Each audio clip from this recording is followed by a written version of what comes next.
Okay, sure. Yeah. All right, I'm going live. All right, let's Awesome. do it. Hell yeah, same here. I wonder if I should like prompt this. Do I need like to do like a YouTube intro? You know, Yeah, like let's do it. Go ahead. possibilities are endless. You know, like welcome back to the tipped off. Matt, isn't this normally your job to do this? Not right? anymore, dude. Yeah, I've exactly. Yeah. had enough of that for 1 week. Check thank it you. out at tipped off. It's so fucking funny. Yeah. But no, I'm pretty excited for this tournament, right? Like I'm obviously biased because I'm the TO, so I get to kind of like watch it come from the crib to, you know, like mature into a real tournament. But I have to say, like this is definitely a very impressive pool of players to have, especially for a melee only event like this, right? I think like just the amount of not only top 100 but kind of like the former top 100 like secret boss people is pretty unprecedented. I'm pretty excited to see that in this like kind of stage of melee, right? Because I don't know how you guys feel, but I feel like this year has been really competitive as far as who's winning tournaments, who's doing really good at tournaments. Like a lot of people that were kind of slumping previously are really starting to compete hard again.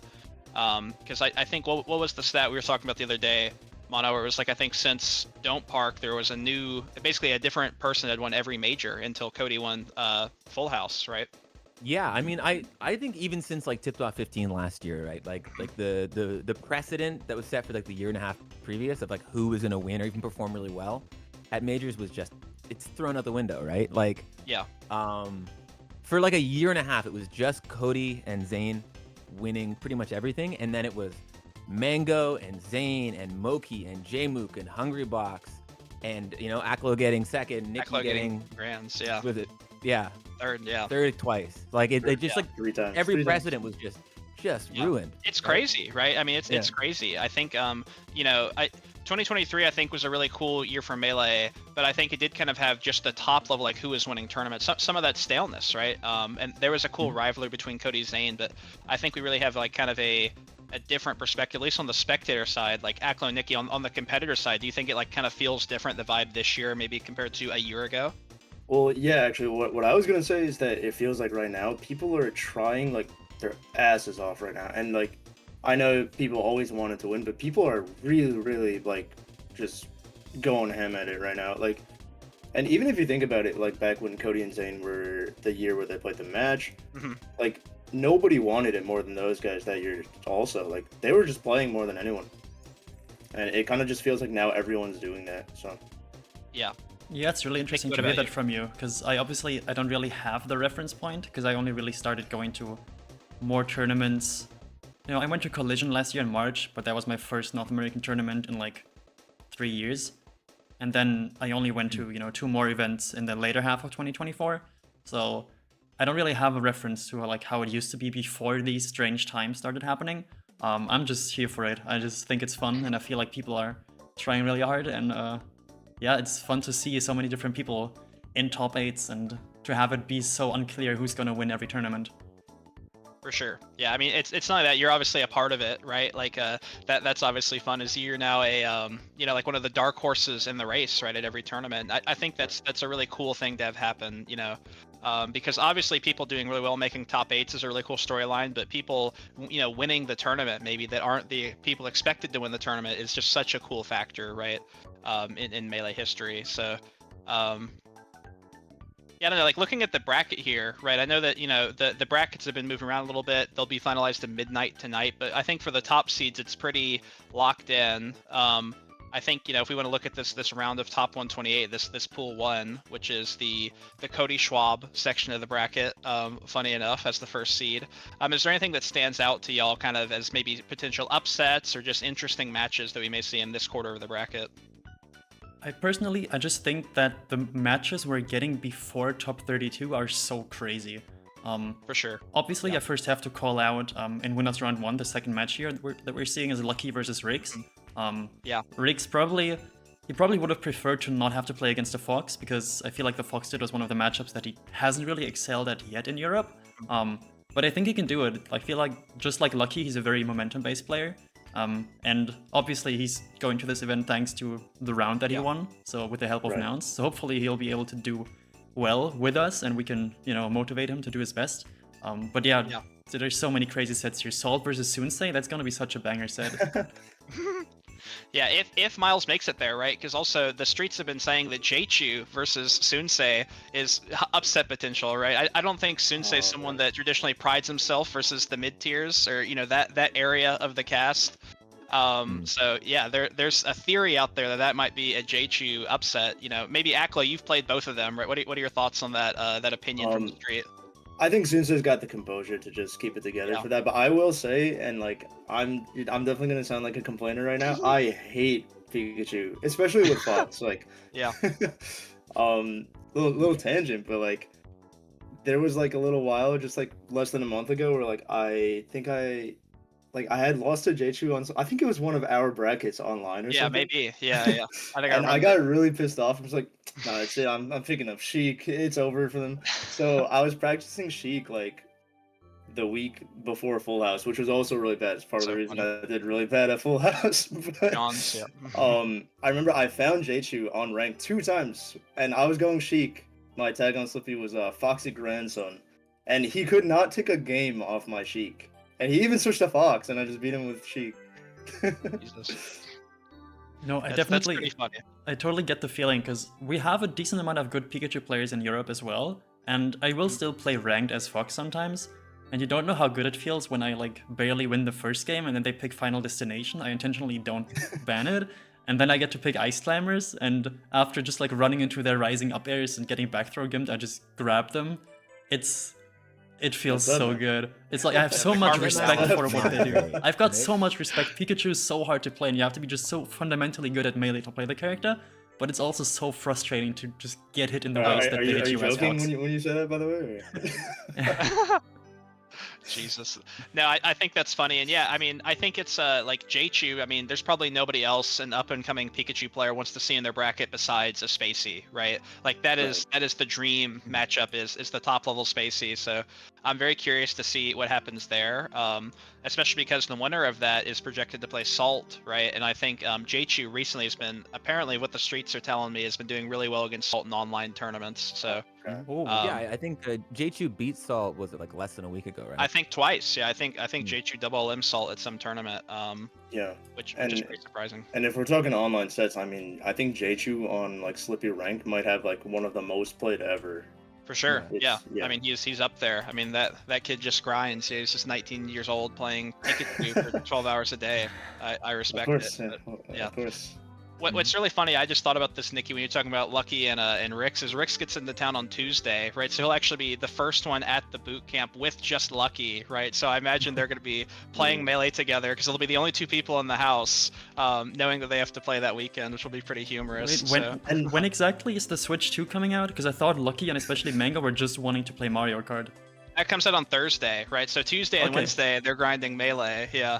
Okay, so Rix gets a solid 2 days before everyone ignores him for Mario Kart. And like Lucky is someone who usually doesn't like grind super duper hard for Melee. He's been playing, like I saw him playing a week and a half ago. A week and a half ago, his stream title was tipped off practice. Like, oh my god. I think that like it's just, we've all just like come to terms with the fact that this is like the most stacked tournament that we have had and probably will have for a long time. Yeah. So I mean, like, I feel like we always talk about like the rankings as this like driver for like motivation or the thing that people want to like validate. But I don't know, dude. Winning the biggest tournament of all time is it's a flex. Fucking cool.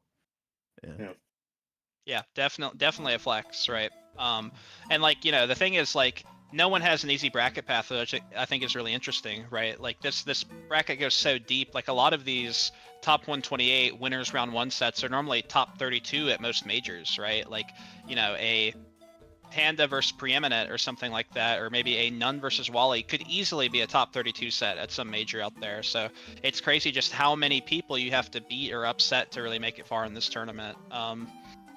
Yeah, looking at this first quarter, I mean, we have just really some crazy sets. Like, I think Jmook versus Panda is another one that's interesting. I believe they played at CEO last year, right? And I believe Panda actually beat Jmook, if I remember, right? I believe so. Yeah, which is pretty interesting because, Panda, especially Crudo will tell you this, is kind of a chic killer, right? Is what the streets say. They've played a lot, and I think Kyle very rarely beats him. They're obviously really? teammates and stuff like that. Yeah, Panda's low key apparently nasty on the sticks versus the Ninja. And obviously you have to be to beat Jake, right? So I think that one will also just be a really interesting set going into top 32. But Nicki, I'm kind of curious your perspective as a European that's probably seen more of Triff's gameplay of what we think about Triff potentially having to play none, right? And kind of just that Falcon matchup in Europe as a whole. Good question. Triff did beat Wizzy at Genesis, right? Yep. And he even beat Wizzy, I think, late last year at some point. So I think he kind of knows how to play the matchup now, but playing against Wizzy and playing versus None or Salt is a completely different thing. I think Triff matches up better against the slower Falcons, like the way Wizzy plays. So I feel like None might give him a lot more trouble than Wizzy would, despite, Wizzy conventionally being seen as the slightly better Falcon and they player did- recently. They did just play it Yeah, at Full House. None and Triff went Game 5, None won Game 5, just at Full Yeah. House. Oh, yes, right. Forgot about Good that. point. Yeah, that's crazy. Yeah, so that's a kind of a run back, and None having double Peach there. That's probably maybe a matchup he's pretty comfortable in. I mean, that's a super interesting set, right? And I think especially because kind of this, round 2 pools, right? You're not even in top 32 yet. There's a lot less time to really prepare for a specific set than maybe something like a top 32 or a top 16 or a Sunday sort of set, right? So yeah, I'm pretty interested to see how this first pool goes. I think statistically by seed, really Salt Sunsei is the closest gap of technically Sunsei's the highest seeded person supposed to be in losers, but Right, out of these 4, right? out of everybody in the tournament, right? He's the 17th seed, so that'll be interesting. But yeah, tons of other killers like BZ's in this pool, right? Something like Right. BZ, J-Chu could be crazy. Just the whole losers brackets is super crazy. Yeah. That is yeah, crazy. I also is there have to anything say, else? yeah, go I ahead. think None having to play Wally into Triff, I feel like the Wally set might already be difficult because Wally is really good, and That is true. I could imagine that Wally is probably seated a bit lower due to not being as active, but Wally definitely has the chance to beat None. And then also if you beat Wally and then have to play Triff, that's such a it's such a difference in warm-up. play styles. Because Wally sure. Wally fights you a good bit more, and Triff is like the wall who just never gets hit, and Wally is really good at hitting you. So yeah, while you might think like, oh, he gets to play 2 Peaches that he can just get warmed up in the matchup, I don't think you can warm up the same way for Wally and Triff. I think it's a very different way you have to play the matchup. I see what Yeah, you're saying. I feel like in the past year there's kind of this sentiment where character specific warm up isn't as important, right? I remember people were talking about this a lot when they would try and warm up for like say June and they would like play Quang or something, right? And they're like, oh, like the warm up actually hurt me because of just how different they play, right? I feel like I hear people talking about that just a lot more often, especially in some of these like more niche matchups. So yeah, maybe that'll be a factor. I'm not too sure, but yeah, I think this first quarter of the bracket, starting off the day on Saturday, is going to be pretty crazy. All of these matches will be streamed, which I'm really excited about. So they'll all be saved and broadcast to the world, which will be pretty sick. So Oh, you say all of these matches? all of the matches from all the pools will be streamed. All of top 128 will be streamed that is again. insane. So Wow. yeah, the most streamed Melee tournament of all time, which my production people have been going crazy on that one. So Which I believe is breaking the record from last year's tipped off. from myself, yeah, I'm just competing with myself. It's pretty funny, yeah. Knock on wood, yeah. but yeah. Awesome. Okay, well, looking at the second set of bracket here, Pool 2. This one's also, I think, very interesting, right? Because this is, of course, Nicki, you're in this pool. Mana, you're also in this pool, and what aMSa was saying, the first high-level Yoshi Ditto, right? Which is pretty funny. I mean, by this default, is also it's the not a Plup high pool, bar. right? Yeah, I guess, yeah. But yeah, this is also the Plup pool, right? Which is pretty funny. So yeah, Plup is someone who most people probably say is underseeded at this tournament, true skill-wise, but he's kind of got to earn his keep. Like, where's he kind of ended up around? Like, what? He's the 18th seed of this tournament, right? 18th? He's the 18th seed. Yeah. Okay. So he's just below Salt and Sunsei, right? It's actually that's not why bad, yeah. It's not too bad, all things considered. He's still Plup at the end of the day. He still can obviously do amazing work. Like last year at Tipped Off, he went on a run and got 3rd place, and beat a bunch of That is people, which is true. pretty crazy. But yeah, no, I'm curious what you guys think about this section of the bracket, especially because 2 of you are in it. So I'm taking a look right now. Yeah, I think HBox is playing Maelstrom into Chem. I feel like Chem could give him some trouble. I feel like Chem, whenever I see him play, is like the greatest player I've ever seen. So Yeah. that might give Hungrybox Right. a hard time. But then Or obviously, it yeah. could, it's right, or it could also be Agent, right? Who I think has had true. some upsets in the Fox Oh, Ditto, yeah, you're right. and Chem Agent. and they're who training also partners, is right? like Yeah. HBox's practice partner for the Yeah. Fox matchup lately. So Oh, Yeah. really? Okay, I didn't Yeah. know that. I believe actually HBox is flying Agent out to this tournament. Funny enough, Oh. because he warmed him up for Genesis and he warmed him up at Full House right Oh, before yeah, he yeah, I was Zane about and to say, everything, yeah. right? So he's like, yeah, if I keep winning, I'll keep flying you to these tournaments to warm me up. So Also, important to note, well, when he warmed Yeah. HBox up for Full House, yeah, he was not at Full House. He was playing Yeah, he was HBox on net play. HBox's Yeah. net laptop.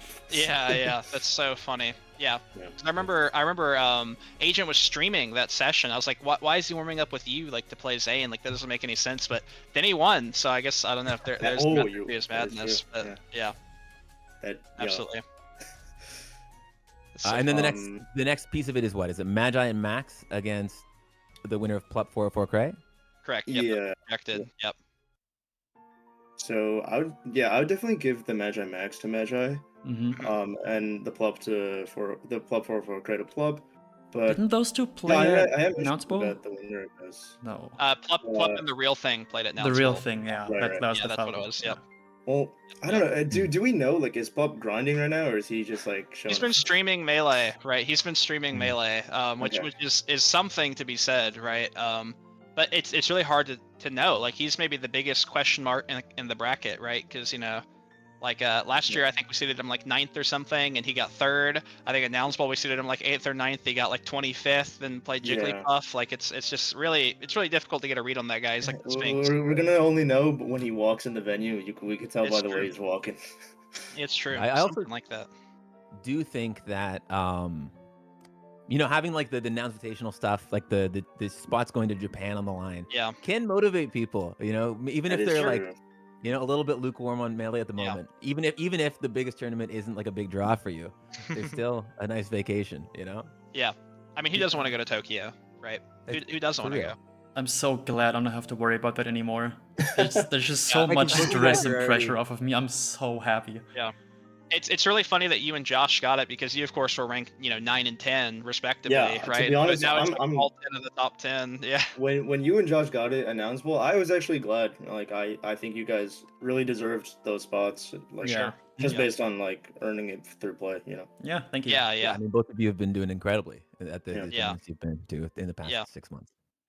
And it's also very interesting because that tournament was not supposed to have that decided in top 4 or top 3 of the tournament, right? That was Yeah. supposed to be like, oh, maybe one person makes top 8, but Yeah. that's the funny thing about Melees. You never know how the dice are gonna land, right? Like Mhm. Yeah. people are gonna play how they're gonna play, and it's gonna happen. But that being said, I think the next little section here is Nicki. You have a bunch of Spaceys in your bracket path. Have you played any of these fine people before? What are your vibes on some of your opponents? I played Zoppy and Friendlies last year at Collision, and he's like a renowned Icy Slayer. He Oh, does really well against Oh. Slug and people like that as well. So having to play the winner of Fiction and Zoppy, who are both known for being good against Ice Climbers, that's a really fun bracket for me to be in. I've already been preparing a lot for those two, just like looking at Nice. what they do against Icies that works well for them. Because I feel like a lot of Icy Slayers, not all of them, but some of them rely on like Ice Climbers plays not being able to do one or two things. So if I Right, can for just sure. find out what those one or two things are, then I can actually just play normal neutral with them and hopefully do well. But yeah, it's a very scary bracket, but I'm just looking forward to it because it's gonna be really fun. For sure. And I've played Fiction 3.5 years ago at Smash World Tour 2021. I played him with Okay, my yeah. Fox in pools and I won. So if I have to play Fiction, Ooh. all else fails.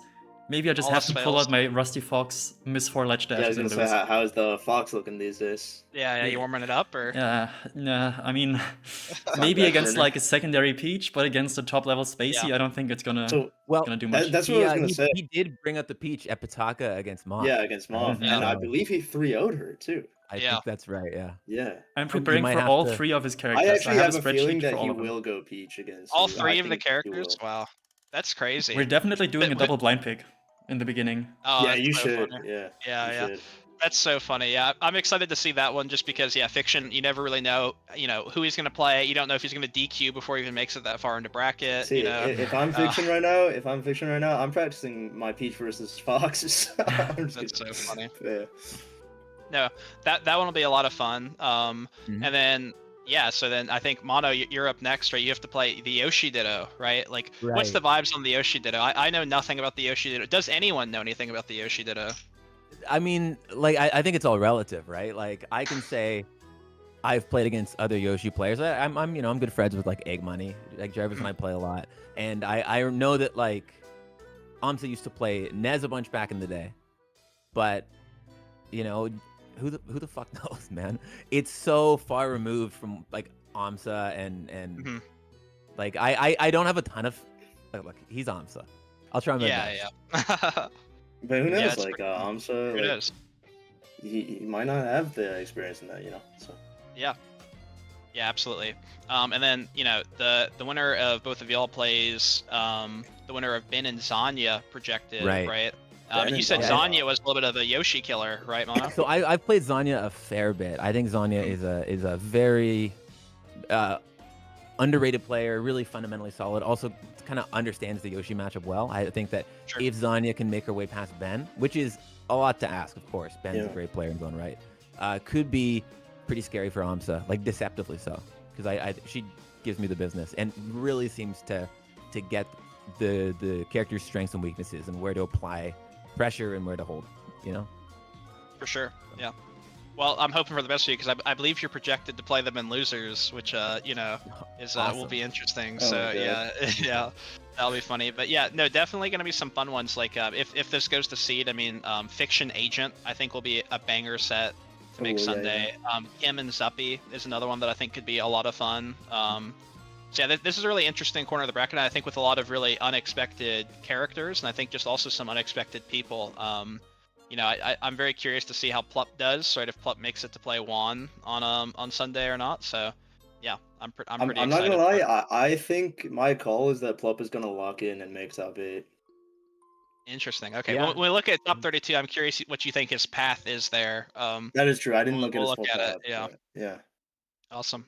All right, well, moving on to pool number 3 here, right? The third slice of our bracket. The first thing I noticed, of course, is we have the Moki Akir run back, right? So for those of y'all that don't remember, is last year it tipped off, Moki lost to Moth, and then was just about to get 3-0'd by Akir to Oh get right. knocked out at Mhm. 33rd before he clutched up and reverse 3-0'd and went on FD twice, right? So Mhm. I Yeah. think that's pretty funny, but it's like this DK character, man. He's something else, right? Like I just don't get it. I Yeah. think How do you it's guys feel hard. about Donkey Kong I Yeah, yeah. think I think Donkey Kong is a really really good character. Like not just a little big kid. Yeah.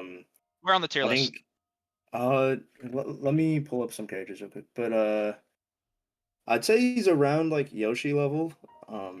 I could see Okay. a world where he's actually better than Yoshi too. Like Hmm. he's just also 20,000 times easier than Yoshi too. Oh Mhm. yeah. And like I don't know, who does Yoshi lose like really really bad to? Like just off the top of your head, like Uh, Sheik. Sheik, Yeah. Falcon, Fox, maybe yeah, I Peach think Falcon before. Sheik, Yeah. yeah. It's like I know people say like Donkey Kong gets destroyed by Sheik and Falcon, but like Mhm. though I still think those are doable matchups actually. Yeah. I mean, proven, right? I mean, if Yeah, if you definitely. get destroyed, you probably don't get to beat Jake, right? If even the sets where June loses sometimes, I mean, he makes Yeah, them really close. You know. and Yeah. Crudo at Collision last year beat Salt Exactly. at Yeah. I was at actually I Patchwork. watched the Yeah. June J-Mook set from Genesis, Yeah. and like although like he doesn't win all the time on stage, and it's hard for him to hit Mhm. Sheik sometimes. Like the grab is like really really devastating as usual, For everybody. and Yeah. exactly yeah, and like what I really noticed though is like DK can get Sheik off stage at like an earlier percent than most characters, and just pretty much just kill off the edge guards like earlier than most characters, especially if he has the punch, you know. For sure. Yeah. Yeah.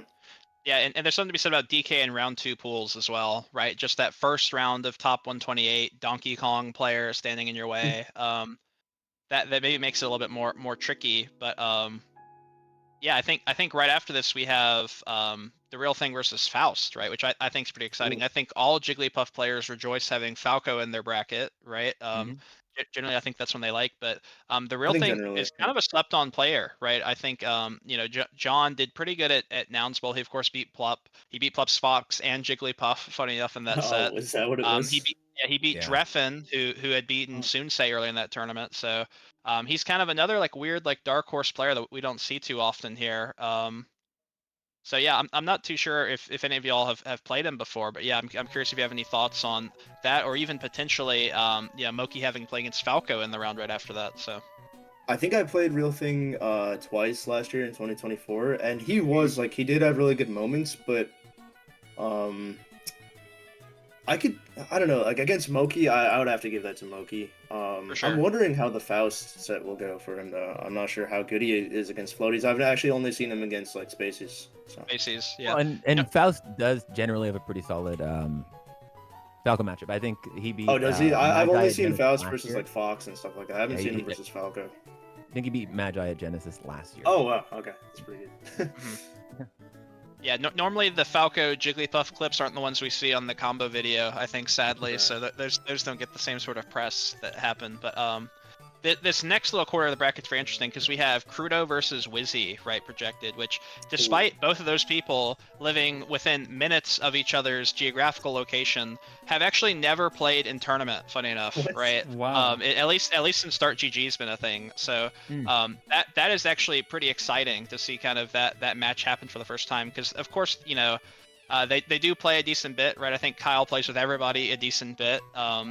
But yeah, I'm really curious because I think Kyle's someone where, especially versus Falcon, I see him as kind of off or on, right? There's some days where it's Right. like he's just, you know, wobbling them with the tech chase and going crazy, right, and beating Salt, and then sometimes he just loses, right, and looks lost in the sauce. So yeah, I'm curious what y'all's picks are on that front for sure. If I'm going full vibes based, like I Mhm. love Kyle, but I would give it to Izzy. Yeah. Mhm. I think so too, just very, very slightly. Of Mhm. course, both of them have to make it there. Mod Money For is sure. also really good from what I see. Yeah. But True. I don't know how much Mod Money attends. So I think it's Mhm. probably gonna be Crudo versus Wizzy, and I think Wizzy might take it. But it could honestly go either way. I could also see Crudo just 3-0 Wizzy, like in a close set. Yeah, I Yeah, wouldn't be my surprised. Right? my worry for Wizrobe right now is I feel like his success in brackets feels like it lives or dies by how clean his punish is, and I feel like the punish in the Sheik matchup is maybe correct me if I'm wrong, but a lot less forgiving than say True. against the Spacey. Correct. Feels like Yeah. the My baseline understanding difficulty is is just it's a lot not higher. possible to tech chase Sheik with Falcon. Is Well, what it the is possible. It's just It like a is. It's little just hard. Yeah. exceptionally difficult. Yeah. well. It's possible. What I've been told, it's not reactable. All right, from Crudo and from Sammy. So maybe That's not somebody fair. can correct me in the Twitch chat. I hear that two of the tech roles are indistinguishable. But regardless, yeah, I mean, I'm excited for it, right? Because it's something where sometimes I think, especially at majors, we kind of conflict seed these people that are from the same area, right? Sometimes where they don't get to play, and that's how it leads to two people playing for a decade now, and they don't have any sets versus one another, right? So Right. I think it's pretty exciting to see something like this happen. And yeah, I'm really curious to see who wins. Because I think both of them will have a pretty interesting set versus, you know, projected Moki the day after, right? True. Yeah, absolutely. Looking at this next part, we have Mango versus the winner of Spark and the Chicken Man, of course, right? Bobby. So Yeah. I believe Bobby had a pretty good run at Genesis beating some Sheik players, if I'm correct. Right? I think he beat Ben and maybe one other Sheik player. And I know when he was looking at his bracket the other day, he said he felt like Sheik was maybe one of his best matchups, right? And inversely to that, Spark has been playing, I think, on the Cubtraption or the Strawberry or whatever they call it, Yeah. right? So I think maybe he's still adjusting to that controller. So I think that's one that could really have some upset potential. Obviously, they're not seated too far apart, but Yeah. winner of that playing Mango is also pretty interesting. But you know, I would say that would probably be a pretty high ask for either of those people to upset Mango at this stage of the bracket. I'm not sure if anybody disagrees with that, but No, I pretty much agree with everything that you just said. Like, I think if there's one X factor within those three sets that we're looking at, it's gonna be Spark, Chicken Man / Bobby. yeah, But I do think after that, Mango will just advance. Yeah. yeah, Agreed. makes sense. Mhm. And then, you know, Aklo, you got OG Kid. Man, what's the Oh, vibes? yeah. You played him on ranked? You played him online? What's the history? Give me the tea. The only time I have ever lost to OG Kid was, I believe it was my alt account Kirby on ranked one time. guy sucking. That it's got to be a 100-0 matchup. Jigglypuff Kirby is like just better Kirby with also a 1-8 KO. That's so funny. You'll get Yeah, the I'm run not back this worried time. for that one, but You said I'm you're not definitely gonna worried? take it seriously. Like, Dude, he he actually beat he Miles has been getting better. last What? stock game 5 with Miles at Nouns Bowl, by the way. Are you serious or no? I swear to God. No, that Yeah, was Miles just lost to serious. Yeah, actually Dreffen, and then went. I'll pull up the set for you later. Literally, Okay. Miles lost to Dreffen, and then went last stock game 5 with OG Kid to make I'm Sunday. not gonna lie, I'm a little worried now, but I mean, look, like Miles losing in winners and then immediately falling into the arms of a Jigglypuff in losers is kind of a classic. Yeah, though. that's a classic. Yeah. Oh man, okay. I know OGK's been getting better, and he also got ranked. What he got ranked this year. He's past ranked year. top 100. like Yeah, he's like 7, 96 or like something. somewhere in Yeah. there. And Yeah, he plays a lot. So I think you. I think should you've definitely got take it this. seriously. Yeah, you have to take it With seriously. I played OG Kid in friendlies at Nouns Bowl with my Fox for like an hour, and OG Kid is definitely good at the matchup. But I think if you focus up and like if you don't run it down completely, I think you're too good at the matchup and just too good at general. Yeah. So that you should be I also fine. I also think that your playstyle will match well into the way Yes. that you plays. Definitely. Yeah, I hope so. Yeah. Yeah, and I Um, think you'd probably agree that Puff's one of your better matchups. Or at least you said that before, right? That you thought Oh, you were yeah, pretty good I would against say Blade so. Puff, Yeah. Yeah. Yeah. So that overall has to be a pretty good draw then for your round 1. But just on the mirrored side of you is OKP Ossify, which I think is really interesting, right? Because Yeah, I Ossify is of course crazy, right? Crazy good. OKP's kind of been traveling more on the come up, but it's Pikachu Marth, right? And we've only ever really seen Pikachu Marth from the Axe sort of perspective, right? Of Axe is super good, he's like not losing to Marth, or maybe like Zane's giving him some trouble. So it's kind of funny to see like the we have Axe Zane at home, right? And see kind of what that looks like at that quarter of the bracket. So, Well, that's a good point. Yeah. yeah. OKP's also proven that they're good in the Marth matchup. I think they beat, was it Raz at Dome Park? Yeah. Oh, Yeah, okay. yeah. Yeah, no, because I didn't even consider that, to be honest. Like, I was just thinking in my head, like, gotta play Ossify to make top 32. Yeah. You're right. Like, I should consider that part Yeah, too. Pikachu. We were just talking about how much you love Pikachu. Like, you Yeah. could be fighting a Pikachu to make Sunday, you know? There is a small world where, like, Oh my gosh, when you're bust if up the sheet. Like, if OKP beats Ossify, I could lose to OKP, but like, How- hopefully yeah. that small world is not a world that we live in. How's Link versus Pikachu?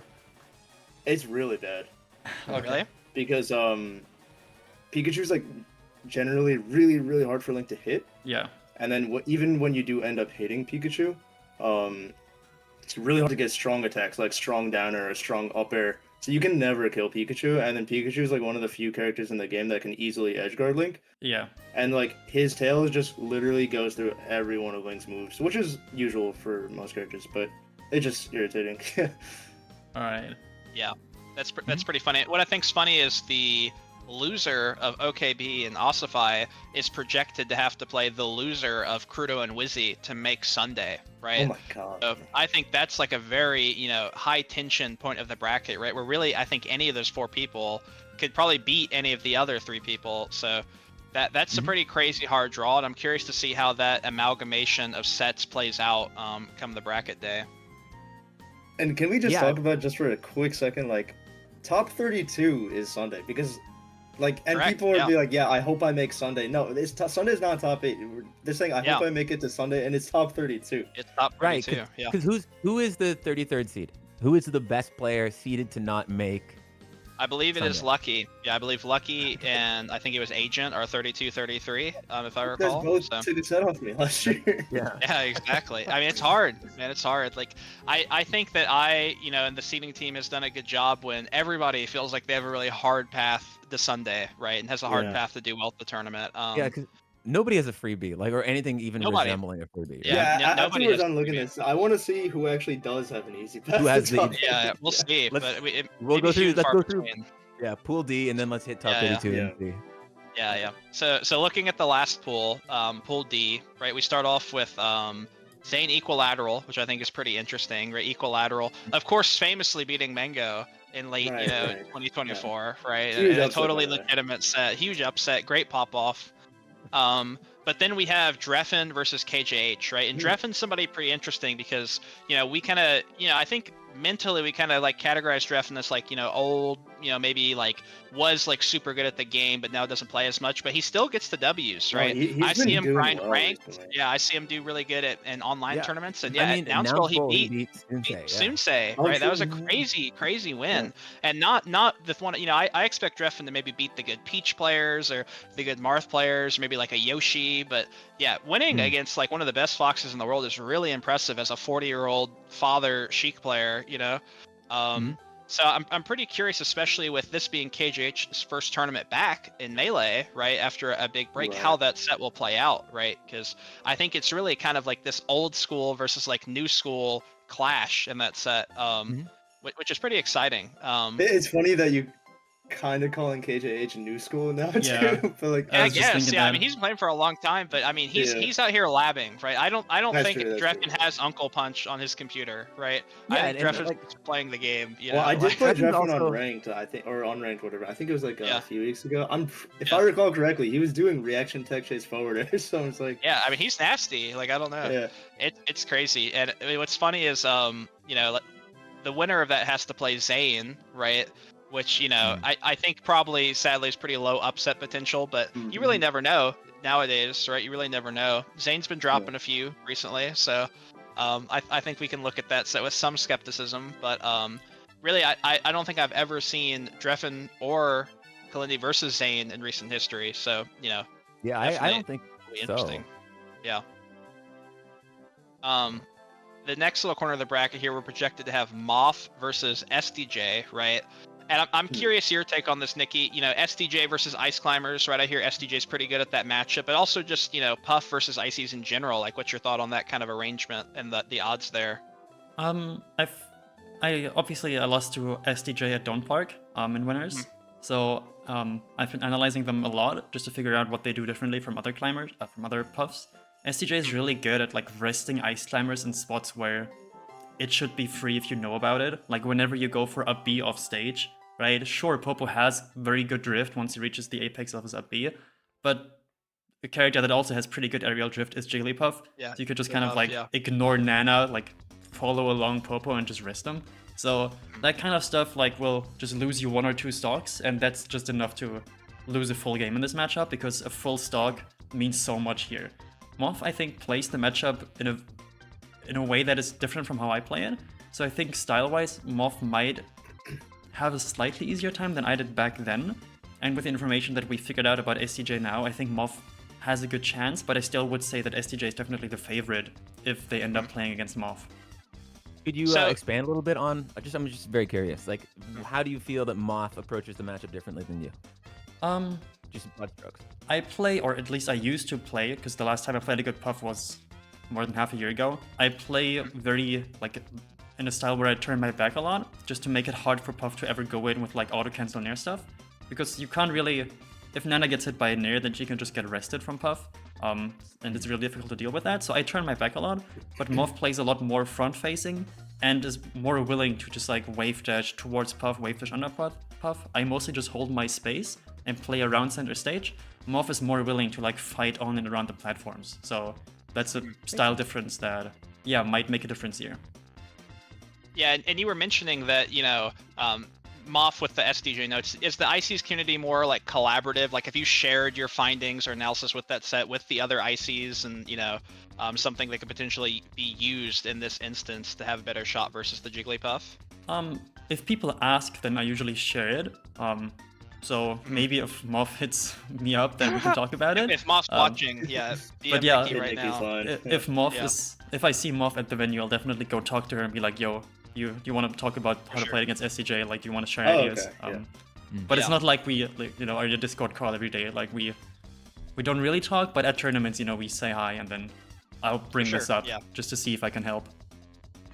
The camaraderie for sure, yeah. There's like something special about playing the like less represented characters. You have to like share the information, like maybe not warm someone up once in a while, to help Hey. your fellow mid-tier players succeed for Gotta sure. let them live on. Yeah, I feel like Yeah, that's The a warm-up embargo. It's a very Yeah, the warm important park. new thing for ICs. I like to say that the Ice Climbers players have unionized, because it used to be that we had like 2 or 3 like good ICs players who would all like do their Yeah. own small things that they themselves maybe didn't even know why exactly they were doing it. but it was working, but no one really knew why or how. And I feel like now, like I made a guide and people are a lot more open to just talking about all the ideas they have. And I feel like the knowledge has just been congregating in a way that is very productive, Sure. which I think is a Yeah, it's big more reason for. centralized. Yeah. Yeah, so the character is much easier to learn now. There is a lot less of like, yeah, you can do X or Y here. We don't really know which one's better. Just pick whatever. There's been a lot more analysis going into everything. So I think that really has helped the character. Awesome. Yeah. Looking at this next little slice, we have axe versus Zaza, which I'm not sure if you all are aware of Zaza, but they are a really good Jigglypuff player from North Carolina, right? They're the best player in North Zaza. Carolina. Yeah. And they've really made some waves in the couple events they've gone to, but you know, I don't think they only get to travel to majors, right? It's a pretty rare occurrence that they get to go to something like this. I know they had a pretty good run that tipped off last year. I'm trying to remember who they beat. That tipped off last year. I can Yeah, pull this up. They tipped off beat last Cop year. and Yep. the J Scrub No Jump Yeti Cop. But I think they actually they had a really good run at was it Big House 11? Mhm. They got 25th. Yeah, I believe Beating- so. Yeah. We're in this. Beating Yeah. Koopa Troopa, Spark, and SDJ. Yeah. Wow, That's a that very is good run. Yeah, That's a very good run, that's a even though good it's a run. while ago. But yeah, does not get to attend a lot. And really, as you know, a Jigglypuff player, right, going to your one major a year, who else do you want to see in your bracket besides potentially Pikachu, right? Yeah. You know, so that's something pretty interesting. Where I believe Axe, you know, normally does go Fox versus Jigglypuff now, right? And he's had really good success versus some of the Jigglypuffs. Like at Genesis, he beat SDJ after Right. SDJ had beat Moki, which was kind of a crazy thing when you think about it, right? It But is, then yeah. recently, we've only kind of seen it lose to Hungry Box, right? So how do we feel that, you know, Axe's Fox versus Jigglypuff does versus the rest of the field, not just versus Hungry Box? So that's what I was gonna ask. Like, I was gonna say, do you think Axe is definitely going Fox against Zaza? Because Just Fox the Pikachu. Most yeah, of the because time. I was You think wondering so? if like if he only did that versus H-Box, but then you brought up, you're right, he did beat Yeah. SDJ. So Mhm. yeah, I also wonder think like it's gonna if be Axe Fox. drops a game too, like is that gonna be like something he hesitates about? I'm Keeps not it, sure. Yeah. Mhm. Yeah. What do you think, Nikki? I definitely think that Axe's Fox has looked good enough against H-Box and SCJ that I don't see a reason why he wouldn't start with Fox and still feel confident even if he loses game one. I think Axe's True. Fox in the matchup has been good enough to just stick it out even if you go down 0-1. Maybe if you're down 2-0, maybe he'll consider it, depending on how the games play out. But I think his Fox is more than good enough in the matchup and should hold up well for him here. Yeah, that makes sense. And then just below that, we have Slug versus John Co, right? Yeah. Kodoran. So, Nikki, what are your thoughts? As the Ices pool, you know, I think we'll be calling you a lot here for your thoughts, but that's a pretty interesting draw, I think. I actually think Slug has the god bracket. Like it Really? almost couldn't get any better to get into Oh, top I see 32 what for you're Ice at this saying, tournament. actually. Hold Because up. Yeah. Slug, Interesting. Kodoran is good, but I don't think Kodoran is that amazing against Ices. Kodoran also just hasn't been as into it and as active as Kodoran used to be. So I would say that Slug is definitely the favorite against Kodoran. And if he then has to play against Axe or Zaza, probably Axe, but could be either. I also think that Slug has a very good chance there. Yeah, I could see that being Slug favored, right? Yes, I think Slug is I think Slug's playstyle probably doesn't work quite as well against Pikachu as mine does, just because he's a little bit less optimized. So like needing one grab versus needing 2 or 3 grabs to close out a stock makes a huge difference in the matchup. Sure. Okay. But I think I remember those two having played at some point and it being somewhat close. Let me try to look that up when that was, but it was probably like 2 years ago. So, yeah. I think it might have been at Main Stage 2021 or something. They played at Shine 2022. And I think Wow. Axe won. Yes, Axe won. Exactly. That's why I think Oh, you're that. talking about them. Okay. Yeah, talking Yep, about and Axe and those Slug. are our only set of all time, apparently, according to the Smashers.app. So, Yes, and Okay, Axe I went thought all you were talking Pikachu. about Kodoran Slug. Oh no. I think in that set, I think Slug should have it. Of course, Kodoran's really good at the game, so Kodoran can always win. I know but Slug has been playing Zane a lot recently too. yeah. Yeah, I'm not sure how well that No. prepares you for Kodoran. But yeah, Mono, go ahead. True. Yeah. Oh, sorry. No. I think it's gonna be it's hard to tell with Slug, right? Because like he's been playing, like you said, Zane a lot. I know he's playing Mocha the other day, but like I feel like the rest and the activity like didn't have a great Nouns Bowl. I think for Correct, the standard yeah. that we'd hold him to. That's So, true, but that was like his first big one back in a while. First big one back, yeah. And the Ices Ditto I hear is a very weird matchup, is at least what Right. I was hearing after the Dark fact. So X beat him? yeah, Dark Gen X beat him in losers, Yeah. yeah, which Mm. is pretty funny. But John Co's also such an interesting wild card in this bracket too, because he's a married man. I think Right. his last tournament he lost to Rocket. It was not particularly a great performance from John Co at Altitude Sickness. Okay, I didn't even know But about that. it's like he's one of those people that can just really show up on game day, right? Which is pretty funny. So is that his last tournament? I think that's at least his last regional or bigger tournament, right? maybe, I know he's been going to his locals. I think You're down talking there. about Rocket the Young Link? Young Link, Yeah. yeah, he lost Okay, to Rocket, okay. Young Link. Yeah, I think in pools at Altitude Sickness. So Yeah, he lost to Rocket and Salt, but Yeah. did beat Zamu. So did beat Zamu. Yeah, I mean John Co still got it, right? John Co still I got think it for so sure. too. So Yeah. I'm very interested to see that set, but yeah, I think Nicki's absolutely right. That has high upset potential for sure, and I think that changes Axe's bracket a lot, whether or not he has to play against Marth or play against Ice Climbers. Ice Climbers, Obviously. Looking at this bottom section, we have Junebug versus Gatsu, and this is what I'm interested on, right? Because I think Gatsu's obviously a player that we normally would say is not in the same echelon as June, but June has been struggling a bit versus the captain recently, right? He lost to None. I believe he also lost to Salt at Full House, right? So I'm pretty curious to see how that one goes, but I will note that Gatsu is now on a certified Ohan approved rectangle and not the rectangles he's played on previously, right? So, yeah, very interesting path. I do think that the way that Gatsu plays probably matches into Donkey Kong pretty well. I feel like he can be really conservative with holding his ground, throwing out a lot of like knee in place, things that are very safe, and Sure. playing matchups very methodically. And I feel like with a big dumb monkey like Donkey Kong, it can be really hard to grapple with that kind of playstyle. So I wouldn't be sure. surprised if it actually is an upset in spite of And- Gatsu. Don't forget, like back in the day, Gatsu was like, he was one of the people pushing like the 20 GX. 20 movement. Remember GX, that? yeah. The That was like cookbook, when yeah. Methodical Falcon became a thing, and he was Yeah. one of like the innovators of that. So Yeah, that one's pretty funny. And then on the other side we have Lod versus Cobalt, which of course is just who knows, right?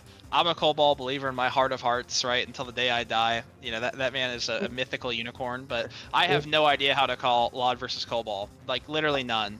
So well, one thing I actually wanted to say about Lord Cobalt is I always noticed that like the old school players, their fundamentals are really, really good, and I feel like that translates to fighting Peach pretty well. So like, I would give it to Lod, but I would not be surprised like if Cobalt just like pulled one out of there and just like won, Yeah.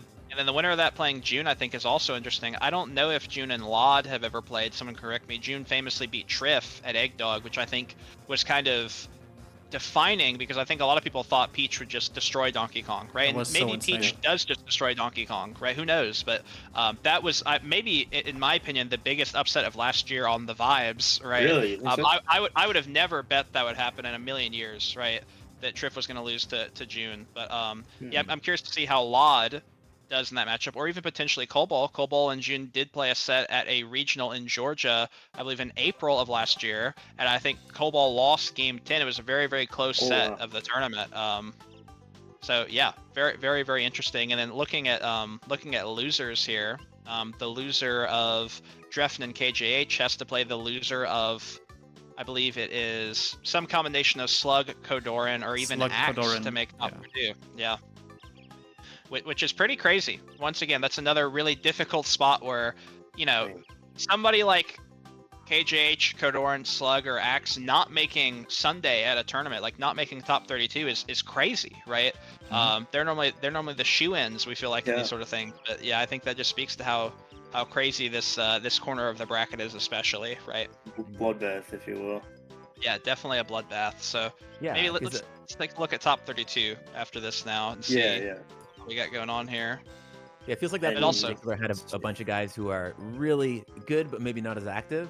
Just it's but I think people that we know who can punch really high. So that is For sure. Yeah, that's definitely a vibes-based pool. Like it's you kind of sometimes you have to seed based off the vibes a little bit, and I think that's kind of the end result. But yeah, looking at top 32 is so interesting because we can look at our eyes and see the projected sets, but really who knows who will end up there, right? Like we just talked about all the individual quarters of the bracket and how there's so many upsets and it can go this way or that way. So really, it's anybody's guess who will end up playing come Sunday morning a week from now. But we do have some pretty interesting sets lined up. So I think one that immediately jumps out, the 8th-9th seed difference, is this Jmook versus Triff set, right? If I believe they played at Full House, recently. Yes. I believe that Jake won, if I'm correct, right? And I believe that was the only set that Jake won over the weekend. I think that's correct. I think he won 2, didn't he? We'll look it up. I'm not sure, but I believe they played, and I believe that Jake did beat Triff. So I think it was game 5 though, right? I believe it was pretty close. Yeah, I think it was pretty close. They played a game 5 set on Yoshi's, so that's one where I'm quite curious to see that run back. And then the winner of that playing Mr. Schwab, right? I think I don't know. Has Triff played Cody in a while? I don't think they played in pools at Full House, right? So I don't think so. I actually think they played. They played at Eggdog. I even think they played twice because there's a tiebreaker in the group, and I think Cody beat Triff twice. At Eggdog, you're talking about. Yes, at Eggdog in September of last year. Yeah, which is 8 months ago. Yeah, I think it's pretty to say that Triff has definitely leveled up as far as this year, right? At least based off the placements, right? So I think that's also one where, given that Cody, I think also would probably admit he's not always the best versus Peach, right? Really could lead to something interesting happening for sure. But yes, Cody did beat Triff twice, 3-1 both times at Eggdog. 3-1 both times. Yes, 3-1 both times. Yep. I think Triff obviously looked really strong at Genesis. But since then, Full House was okay for Triff, I think. Like some sets where it was like right on the edge, Triff could have won but barely lost. And then also at Valhalla in Europe, Triff got double eliminated by Riggs, who's now part of our team. That's huge for Riggs, I think. It is. Yeah. I was like, if you double eliminate Triff, then you should just be guaranteed top 100. Because like, I couldn't. I haven't even beaten Triff once in my life. You did it twice at one tournament. Hello. Yeah. But yeah, Triff kind of has to prove himself that he's still as good as we all know he is. And I mean, not really. We all know that he can easily, like, he could just beat Jmook and then Cody and be winner side top 8. And it he doesn't have to prove anything, but it would be cool to see. Yeah. And what's interesting, I know that Triff, as well as a lot of people, will be at the boot camp. Like, I think that's pretty cool that we're about to go into such a stacked weekend of Melee. And we're just going to have people grinding Melee the whole week up into it, right? Like, really trying to bring the best. And I think that's pretty exciting to see because, you want everybody to be playing good, obviously, and generally, I'd like to think the person playing the best Melee does win, right? So, definitely a very hype one there. Like I said, who knows if it'll even be those 2 players there, but yeah, currently that's projected. The next one is projected to be Zane versus Moth, which I think is pretty interesting. Could also be SDJ, right? But if Moth does make it there, Nicki, what are your thoughts as the only ICs, at least in recent times, to have beaten Zane?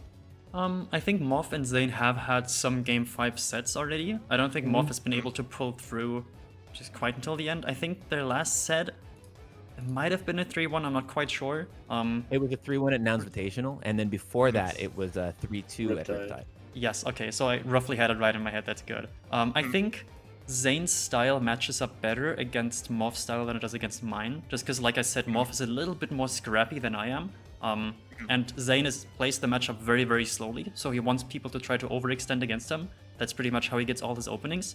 And I don't think Moth is as good as just keeping that tension forever until Zane makes a mistake, because making Zane make a mistake is really difficult. But I think if these two end up playing, Moth definitely has a good chance. Like, it's not like she has a 5% chance, I think there's a good chance. Like, I'd give her like solid 10 to 20% chance of winning, and maybe even like not having to win game 5, because the counter picks are really strong for IC. So if you get the game lead in the set, and you have your FD game, and you don't choke the one FD game that you really just should win, it's very doable for Moth. For sure, yeah. Makes sense.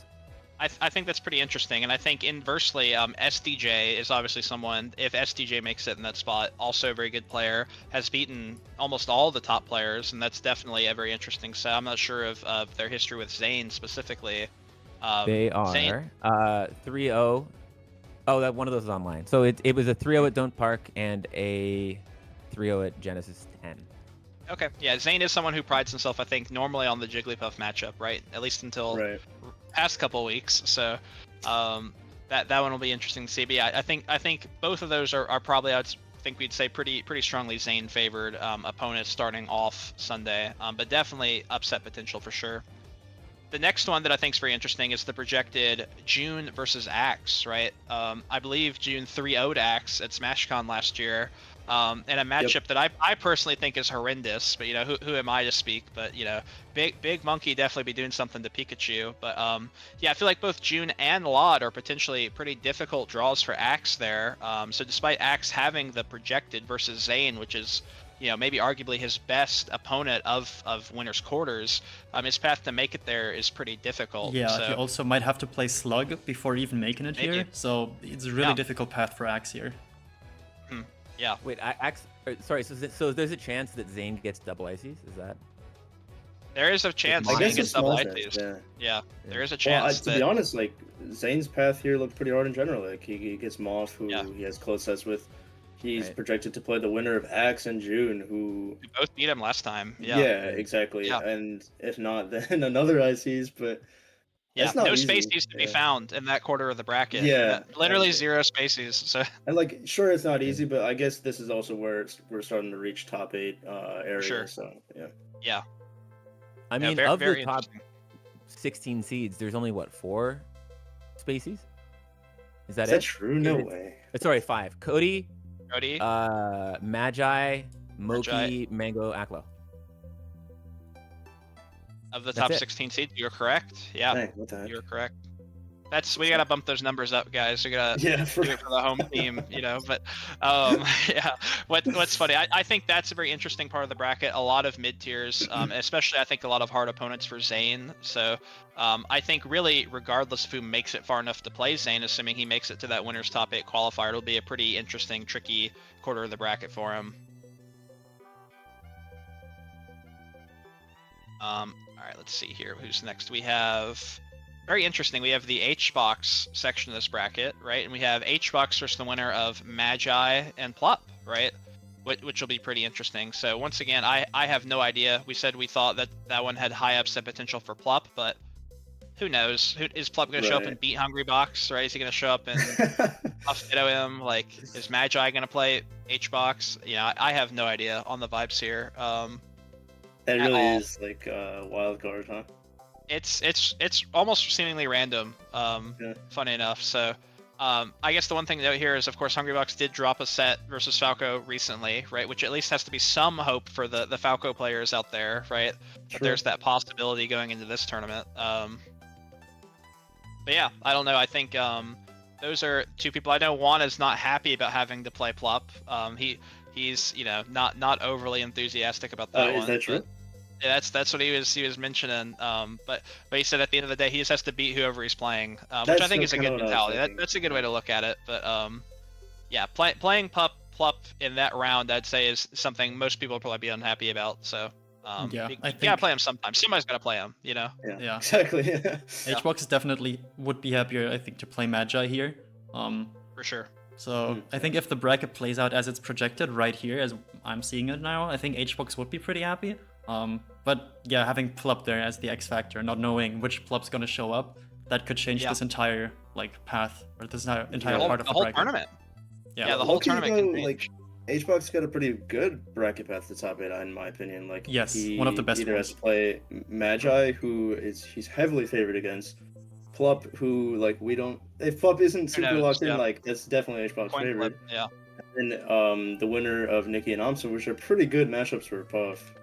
So I actually think there's a really good path to top 8. Yeah, potentially. Yeah, Nicki, I'm curious your thoughts now talking about you versus aMSa. I believe y'all played that one set at Egg Dog, if I'm correct. Oh, right? sorry, not Mansage, yeah. Yes. And so yeah, I'm curious kind of your perspective, your learnings from there, kind of what you're thinking about having to play the Red Dino potentially on Sunday. I went into that set, obviously never having played against any Yoshi that's anywhere close to being top 100 level before his ICs. So I prepared a lot just by watching a bunch of aMSa VODs. I think the last time aMSa lost to an Ice Climbers was 10 years ago or something like that. So Oh, really? I think it would be a really cool streak for me to break. And even at Egg Dog, when we played, I was up 2-1. I had a grab in the corner that should have, if I knew what I know now, I should have been able to kill from it. So I feel like I know what I need to do, and I've learned enough new stuff from our set that if we both make it there, I think it's gonna be a really fun set. I'm just looking forward to trying all the stuff out that I've now worked on and I've now figured out. For sure. Yeah. I mean, you two are probably the people that just, you know, geographically and like your tournament attendance probably cross paths the least statistically, right? As far as being in the same room as each other. So it's always a treat when you see two people, especially two international players, have to play each other in such a rare occurrence for sure. Yeah. And then, say you win that set, how do you feel about versus Hungrybox, right? I believe that Eggdog's also the last time you played Juan, if I recall. So I believe that set was very competitive as well. So is there something similar that you've learned from that set that you're maybe taking into this tournament? Yeah, I've got like my 10 pages of like notes on that set that I've just been working on implementing the last months. So I think there's a lot of new stuff that I can try out. There's also some secret stuff that he might not expect, that I'm not going to reveal, of course. But there's always the question, like, depending on how things go, do I maybe play Fox just to break his momentum? And, when I'm up and he realizes, oh, I'm just going to time you out, what if I play Fox and then force him to approach, right? Because he can't just camp forever unless he already has a lead. For sure. So yeah, I'm really looking forward to playing that again. I think I am like 60% prepared to playing HBox now. In like another month or two, I think I'll be fully prepared, and then I'll hopefully I get to play him again in August. And then I think I have the best chance, but I already think I have a good chance now. For sure. Yeah, definitely. I like how Nicki goes by the percents. He is always dropping the percents. Yeah, 60% here, 40% there. Funny. And then next we have Moki versus the winner of Wizzy Crudo. Right now, I will say that the last time I personally watched Wizzy versus Moki play, I believe it was Genesis last year, was maybe one of the greatest ass beatings of all time, right? That set like is that was disgusting. a brutal set. Oh, Wizzy Moki, yeah. Wizzy Moki, yeah. I think maybe the only ass beating I've ever seen worse was at that same tournament, Wizzy 3-0ing HBox in 8 minutes, right? Which is pretty funny, but Right. yeah, I'm pretty curious. I think definitely, Wizzy can always win, right? I think both are really good draws for Moki, I think, obviously in this round of bracket, but yeah, I'm curious about mainly Moki and Kyle, because I don't know the last time that they've played, but I recall, I believe it was 2 tipped offs ago they played in top 8 and Moki won 3-1, but I'm not sure if they have a more recent set than that. Yeah, Kyle's improved a lot, especially In 2 since years. then. Yeah, exactly. And they do play, like, I mean, Crudo is everybody's Sheik warm-up, so I know that he and It's not just Curtis me, man. play. And I think that, like, I know that Curtis thinks very highly of Crudo's play, and he's a scary person for anybody to run into, really. Yeah, the only time they've ever played in tournament was 2 years ago, in which they played in top 8 and Moki won 3-1. So yeah, I think that's definitely a very interesting pool. And I think really that's, we see Kyle versus Zane pretty often. We see Kyle versus Cody, I feel like every other major, but we don't really see him versus Moki. So definitely a very interesting set. And then just inverse of that, Aklo, I mean, third year in a row it tipped off, you versus Mango, right? Will this be the third year in a row you get reverse 3-0'd? Or are you going to break the curse and actually take the set? What's the vibes? Well, before I even say that, actually, fun fact, Mango is the only top player that I've never beat. But, yeah, when's the last time y'all played? Must have been not anytime recently. Yeah, I actually can't even think of it. I'll look it up for you. Let's see. If you could, yeah. We'll pull the stats. Looks like last time he played was at Egg Dog Invitational, in which he 3-0'd you. Reverse 3-0'd, by the way. Yeah, well, that one I think he just 3-0'd you, at least what the stats are saying. But tipped off, he did reverse 3-0 you last year. Yeah. Oh, I think you are right. Yeah. Okay, you're right. Yeah. But how are you feeling about Falco? Yeah, in general, Mango. I've actually I talked to Mango at Full House. I played a lot of friendlies with him. We've been hanging, like, just playing friendlies at the event sometimes here and there. Sure. Yeah. And I actually learned a lot from playing him at Full House. Not specifically against him, but it's about playing, like, in general, about myself. But without, like, rambling on and on, basically Mango is saying a little bit what you were saying earlier. It's like, yeah, you got to play the player, especially at the top level, and just stop playing against only the character. And I think that's mostly true. Like, you got to play the player, But I realized like I wasn't doing that at all against Mango, and then like my brain was like expanding basically after he said that, and like I was watching my own friendlies with him like as I was playing, and I started to see stuff here and there, and like I think I've been getting a lot better versus Falco now. Yeah. Especially against Mango, I think you kind of like play the same way you play against Falco against Mango. There's just so many situations where he does the complete opposite of like what most Falcos will tend to do. And those spots, he either opens you up and 0-deaths you, or you can do the same back to him. And like, Yeah. classic exactly. example of And- like gets out of a knockdown in the corner, instead of like being defensive, he just short hops at you, and you gotta fight back. Yeah. And this is gonna sound like so like general, but it really just comes down to like you have to pay attention against good players. Like you really got to be aware of what's happened, what's gonna happen, and what's going on, right? For sure. Yeah. And then potentially winning that set, if you beat Mango for the first time, you'd have to play Moki, right? Projected. What are your thoughts on that? I know in 2024 you had a little bit of a rivalry growing. You know, I think there was we were some even going back pop and back and offs. forth, Yeah. So you've only played at Genesis this year, I believe. Is that correct? No, he also beat me pretty badly at Full House, actually. At Full House, that's right. That's Yeah. right. So But what are your thoughts on that and the Fox Ditto and all that jazz? yeah, so I've been losing like terribly to the Foxes. It's to the point where like the Foxes see me or like they have me in bracket and just like I just boost them higher into top 8 or give them a free major win or get them into top 8. It's really annoying. Yeah. And, well, you know, Fox is the best character versus Fox after all. You know, so we won't hold that Exactly, and against that's him. why I should be winning. That's why I should be winning. But you know, it's like it's actually kind of like the problem for Fox with me is like it's a little bit of a confidence thing. I get really scared when I play Fox. It's like he's fast and he's strong. I don't know if you knew that. Yeah. But, Yeah, It's crazy. and his attacks are kind of fast too. Wow. I will say I had the grandpa come over to my house a few days ago. He was sweet. home, and What'd he's you end up really usually a busy man, but I got some hours in. Nice. We watched a couple of my Fox sets that I lost recently, and yeah, we just found some stuff to work on, pretty big stuff, like, and I feel a lot more confident now. So Awesome. although Mango into Moki, like that sounds like a bad draw for me, I think there's no reason that it should be. Yeah. Yeah. No, I get that for sure. Yeah, and I think it's great when everybody thinks their bracket's good for them, right? Because I think, you know, Mango inversely is probably someone who's like, oh, this is the best path to top 8 possible, right? Yeah, You he know, probably loves this path. He yeah. probably loves this bracket, low key, right? It's like, oh, I want to play all these people. I love only having to play against Fox players, especially because he's on his interesting, you know, pseudo Falco arc. But what's funny is, you know, I mean, he did win the tournament last year, right? But there's now this like added X factor of the Mario Kart Switch 2 debuff. You know, Nintendo literally can't let me have anything. But yeah, I think he's kind of interesting to see what Mango shows up that day, because I think we'd all agree is probably the most polarizing player on, you know, what kind of Mango you get when you enter the building. So Yeah, Aklo, I have an offer. A feeling, You have an offer? sorry. Well, Yeah. I just want to say what I was going to say about Yeah, go Mango ahead. real quick. Yeah. I have a feeling that we're going to see ship Mango in this. you think so? Yeah. Well, See? until I beat him down, of course. Until you beat him, yeah.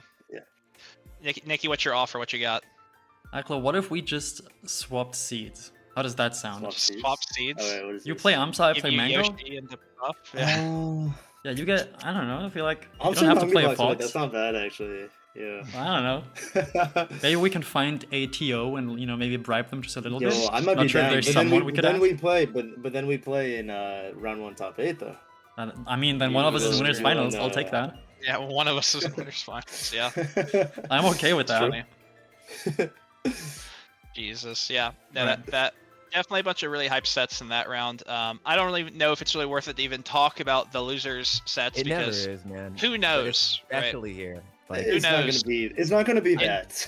It won't be what's on the screen, but I guess kind of my last question here for each of you is, you know, besides yourself, we'll take the bias out. You're not allowed to answer yourself.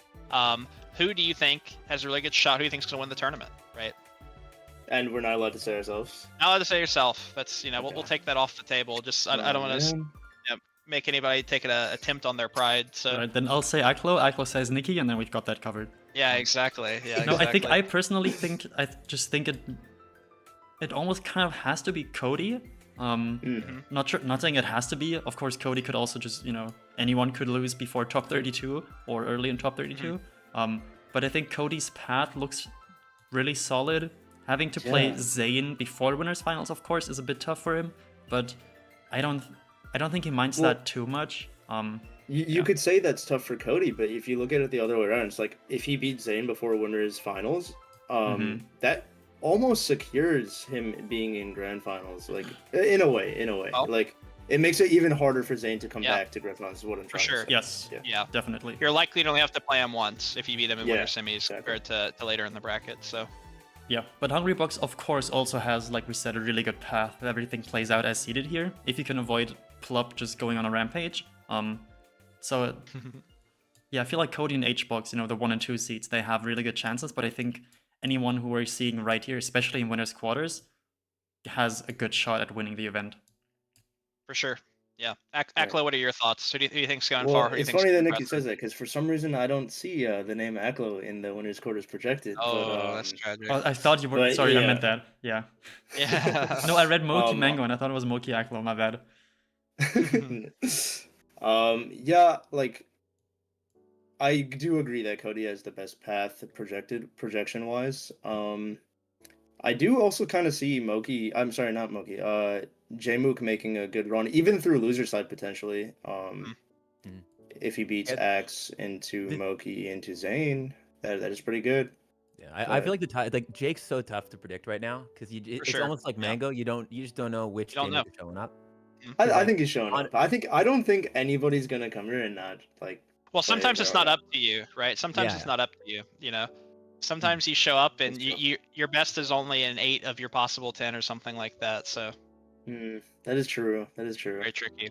All right, Dang, Mono, as man. the only person not on this page, what are your thoughts as an objective, non-biased third party? Well, as an objective, non-biased third party with no horse in this race, Yeah, no horse in this race. I think you have to look at Moki's bracket just completely without bias.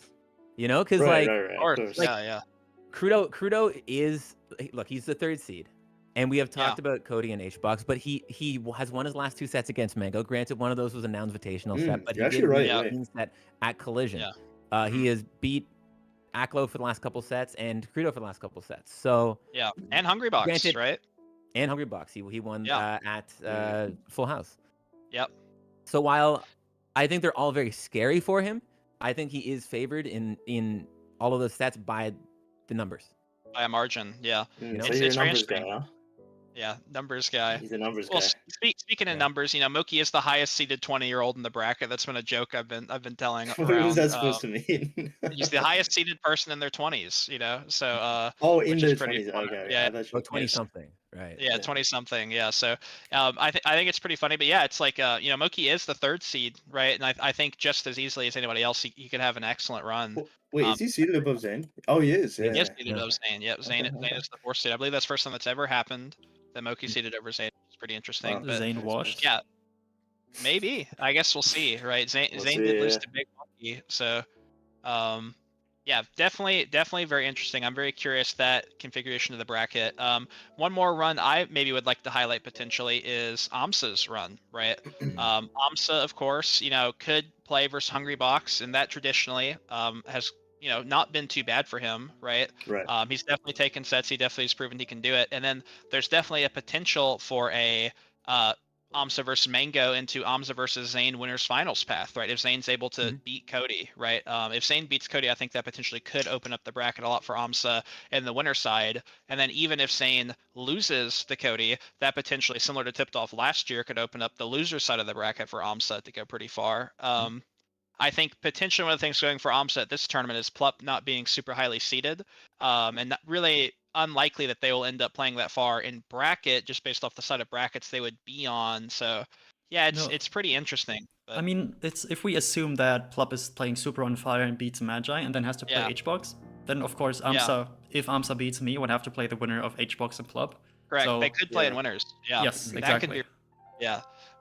Which then is just the whole bracket's a mess, and who knows who's where, and now we have Plup versus somebody else in top 8, which would be crazy. But Yeah, it's really I mean- crazy because I think like everybody on the screen has such a good shot to go far, right? I mean, even if Nicki beats aMSa and then is it Plup beats Magi and then loses to HBox, they would play in losers very early, actually. Yeah, with they advantage. could play in Oh, losers okay. down 3. Yeah, So in I that think there event, actually is yeah, a for good sure. shot that they end up running into Got each to other. consider all Yeah, the angles he here. could he could theoretically have to play Plup, and then even if he beats Plup for like the first over, he'd have to play Jake to make top 8, right?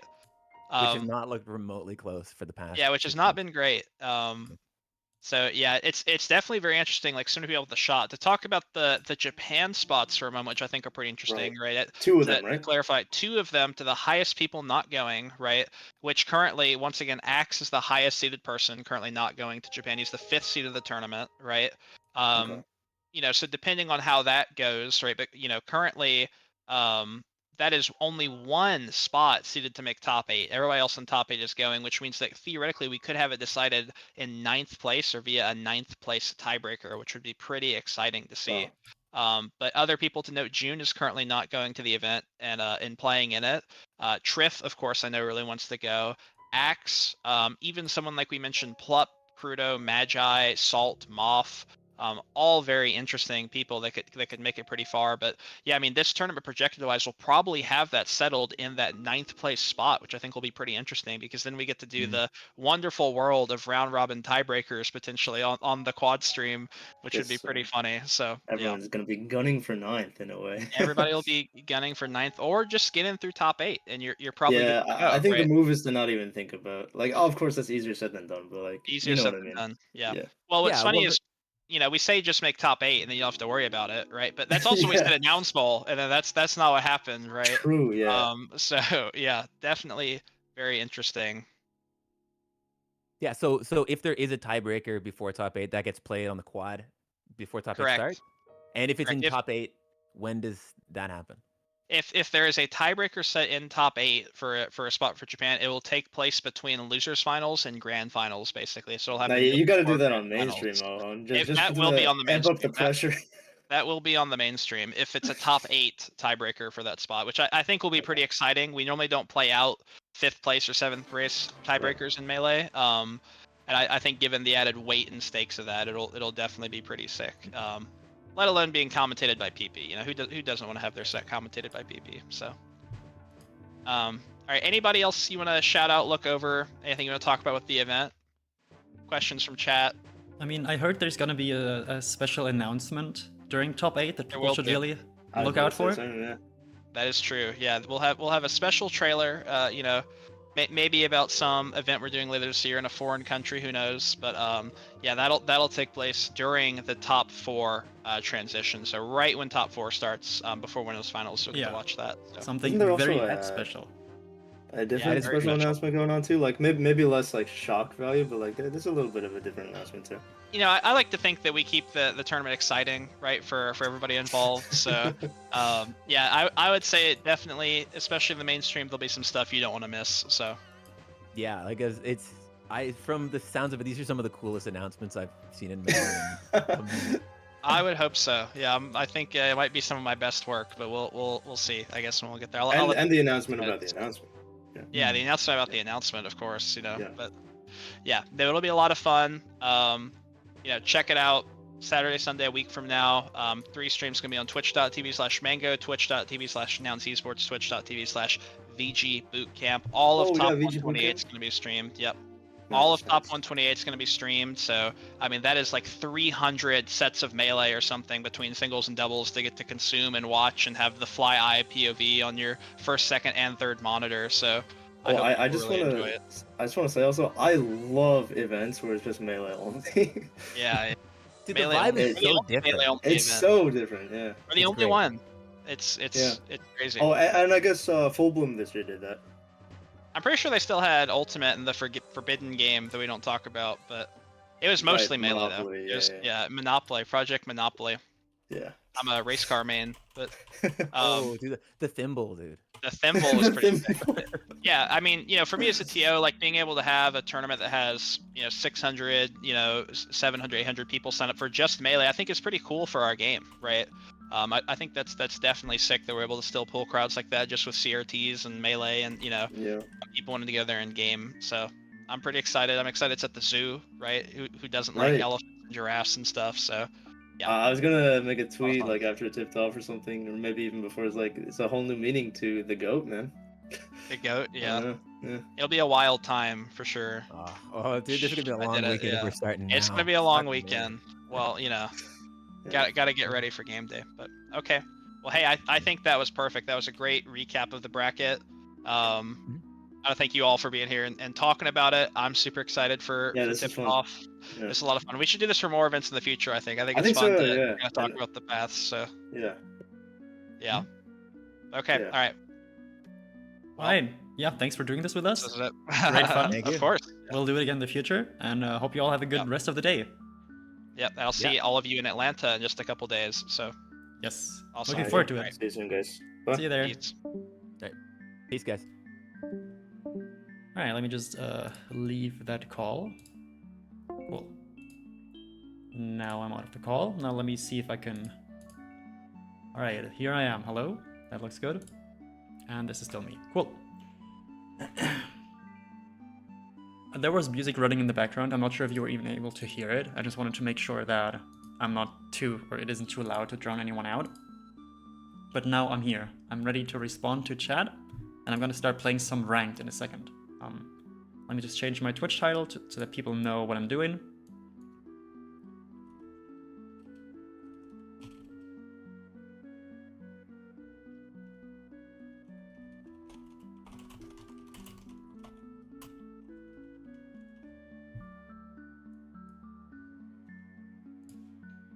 All right. Cool. Music was good. Nice. It was peaceful. Sup, Edwin? Edwin Bunning the Legend, how are you doing? Just gotta, let me see if I can get my chat back on the overlay as well again. Because that used to be there.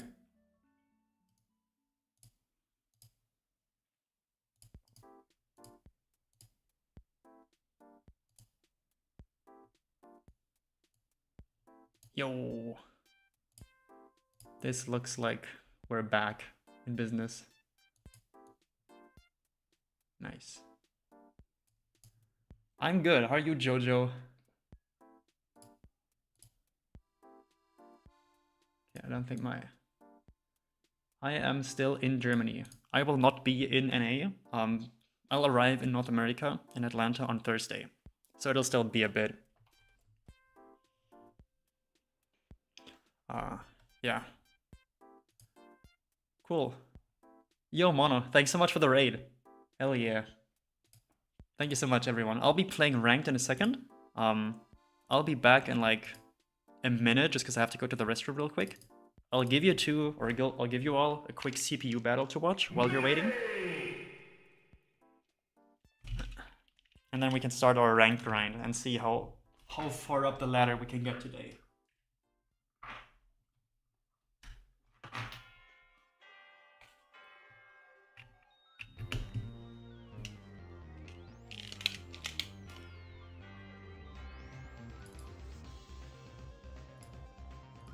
Am I going to the boot camp? I might be. I am not quite sure yet. It depends a little bit on when I get there. I will be at the boot camp on Thursday evening, but I'll be hella tired because I arrive at like 7 p.m. or 8 p.m. and it'll be like 3 a.m. for me on my time, so I'm probably just going to be sleeping. And then it'll already be Friday, and I'm not sure when people are leaving. But yeah, if there's still gaming happening on Friday, I'll be there. I just gotta go under my desk and plug in my controller adapter because I was away the last couple of days, so I have to plug it back in.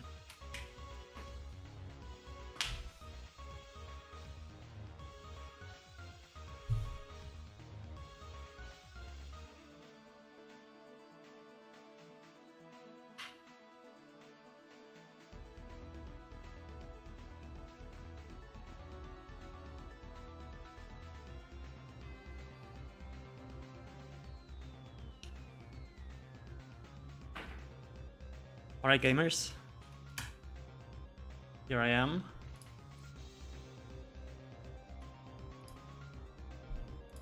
Let me make sure the game looks a bit more clean. Okay. This looks good. Nice. And now my controller works. Amazing. Alright, we're gonna decide once and for all if Fox beats Marth or if Marth beats Fox, and we're gonna do that on Battlefield. And now I'll go to the bathroom, I'll be right back.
Jesus, these two haven't even taken a stock yet.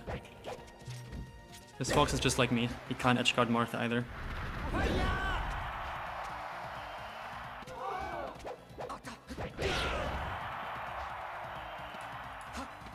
Cool. Here's my proper overlay.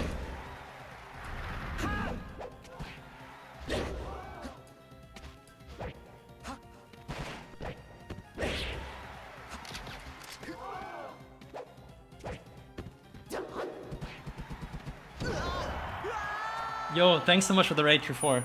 Sorry, I just finished recording a little podcast episode talking about Tipped Off, which is one of the most stacked Melee tournaments happening next week. Hello everyone. Hello. Thanks so much for the raid. We're gonna play some ranked in Melee right now. So I hope you're ready to see me try my absolute hardest and hopefully do not the worst I've ever done. But yeah, thanks so much for the raid. You're the best.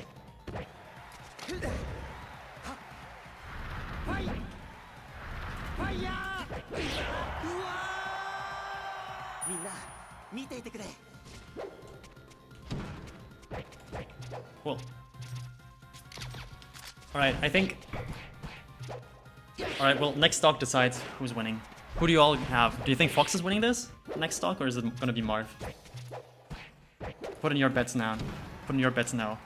And thanks so much for the primes, Joner and True4. Are there mods for Melee that makes the graphics better? I don't have notifications on screen yet, no. Sorry, this is like my third stream since I started again. And I gotta set those up. I'll do that tomorrow, I promise. But thank you so much.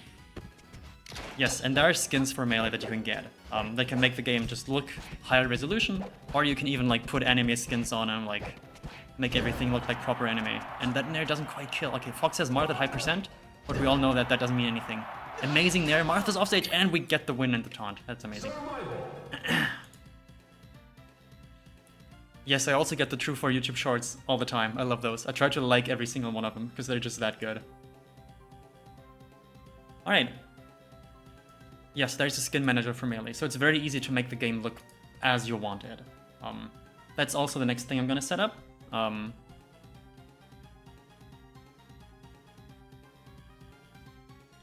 Let me just see if I missed anything in chat. Hello, hello everyone. Thanks so much for the raid again. Thanks for saying hi. And sorry about the awful timing of just going away. And also, Aklo, thanks for the raid. How do you think Rix will perform at Tipped Off? If he makes top 32, that will be super incredible. I think it's gonna be like a solid 65th or something. Talking about Twitch sub? Yes. I saw the Twitch subs from you and Joner. Again, thanks so much for that. I just gotta get my notifications for Twitch to be on screen. I'm never sure if people want that. I think for followers, it's not worth doing. But I think for subs, I think they deserve it. Because usually if you subscribe, you know it's gonna be public in chat most of the time. So I think I could turn up the bangers just a little bit. Let me know if the music's too loud now, but I think it should be good. Okay, so now let's game, play some ranked.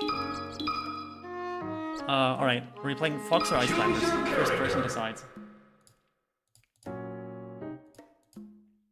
Which other Germans are going to tipped off? It's just Rix and myself. Rix is the probably number 2 in Germany right now. Music might be slightly loud. Alright, let me turn it down just a bit. We've got an ICs in chat. Fox set against me. If I find you on ranked, if you can queue into me, then we'll do that. But for now, we're just gonna play the good old climbers and see where that takes us. And we're also gonna turn them down just a little bit, because I think they may have been a bit too loud. I think that's fine.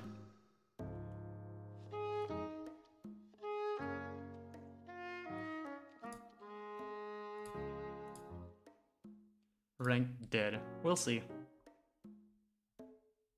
Is sniping encouraged?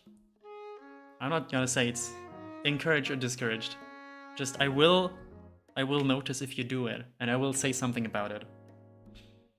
When it's set with only Sopo. That's a good idea. Depending on who I find, I'll just try that. Okay, is the music a little bit better now? We've got a GGB. Wait, that's just Scout. Okay, you ask, is sniping encouraged? And then you snipe me instantly.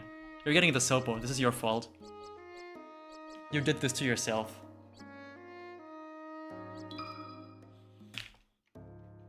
Is there Steve in Melee? Honestly, I think, if anything, I think Ice Climbers are closest to Steve, just in terms of how unique they are. Alright, we're playing Sopo on Yoshi's. If you have any honor, you'll just let me run down until, like, I'm just Sopo. Alright, you have honor. And now we're gaming.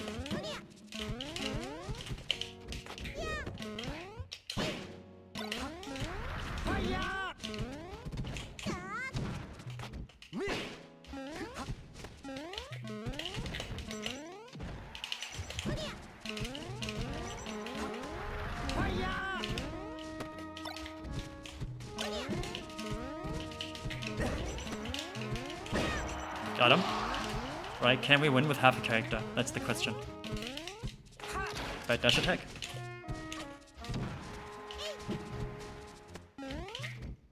Oh, that would have been a big grab if I'd gotten that.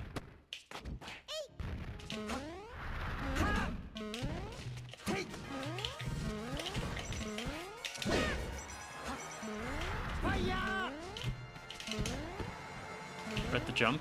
Read the jump again, yes. That could kill me if I don't jump out. Okay, got out. Oh, I smashed the up there, landed, and got the down smash out before they could up there again. I think I should just always play Sopo only. Why am I even playing with Nana? I don't need her. Okay, that was a bad jump. Gotta be tricky here. That's over.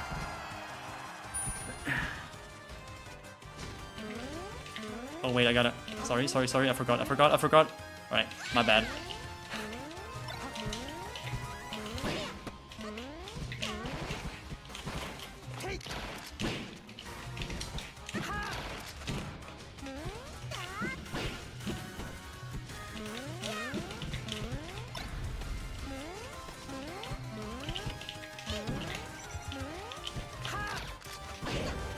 Missed my jump out. Sopo's just worse Mario. I feel like... Okay, Nana, come here, and don't land on... No, wait, sorry, I'm doing my best here. I promise. I got it now. Okay, my bad. And I die? No, I don't. I feel like every melee character is just like better or worse Mario, right? Because Mario is like such a normal character.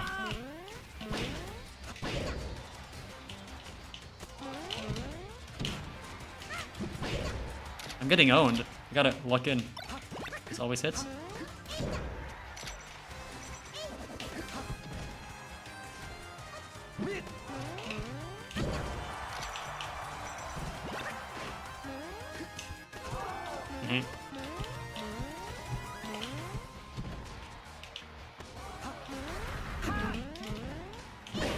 Alright.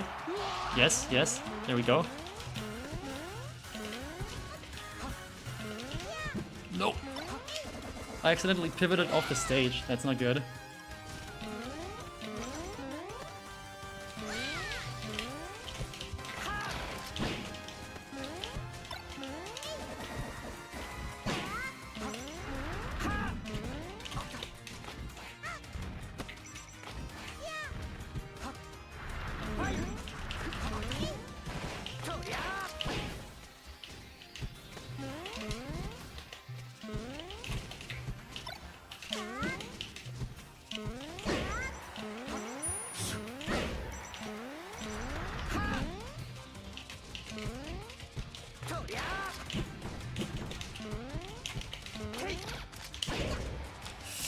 Come on.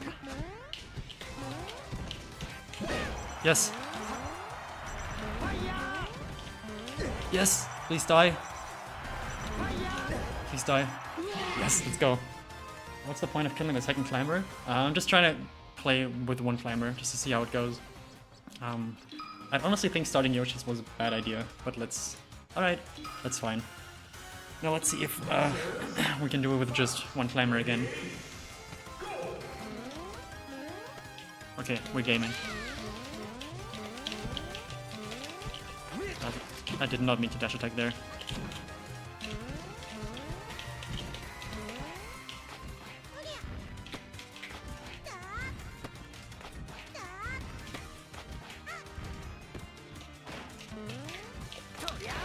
Tried to read a spot dodge that wasn't coming.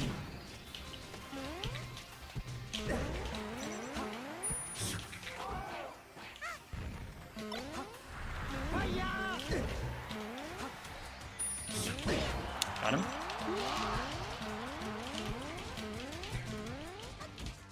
I need to stop doing those dash attacks.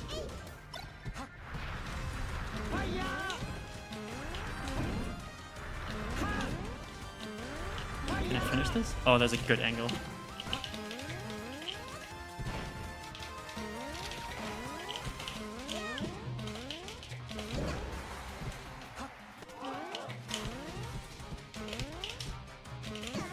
That was a big reach, the down smash. Okay, decent trade. Just noticed your channel phones are called multi-shines? Yeah, that's when I was streamed in like 6 years ago. I was mainly Fox. So, my bad. Get him? Yes. That should be the stock. I just roll up. Nice.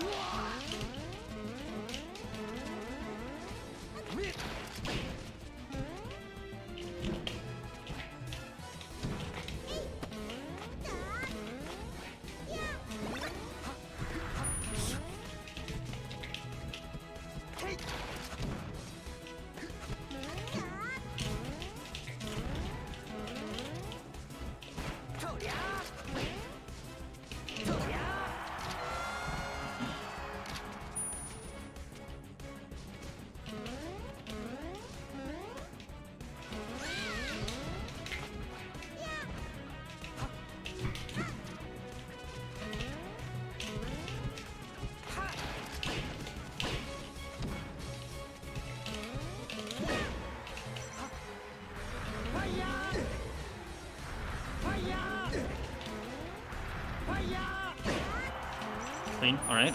I noticed they're just dash dancing around my dash attacks, so I just overshot with a smash attack right away.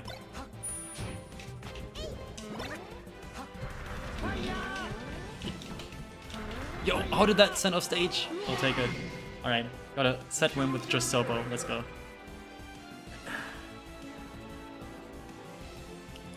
Alright, just gotta restart my game real quick, because my... I have slow inputs right now. GG's. GG's. Yeah, thanks for playing. It was fun. Now we queue again and see whomst we find.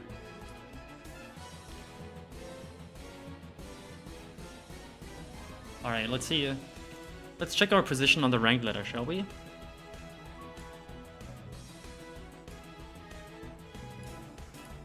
Let's see how well I can show this here. So this is where we are. We're 16-0. It's not bad. Now on this list right here, where are we? Number 41. Okay, that's not bad, but we can do better. I think a good goal for today would be top 20 if we just keep playing.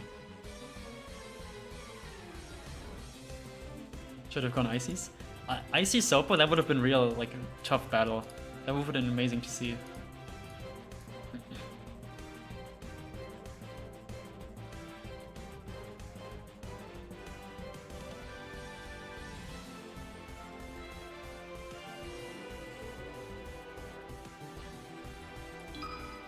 We found M2. Alright, M2, the Mewtwo. That makes sense.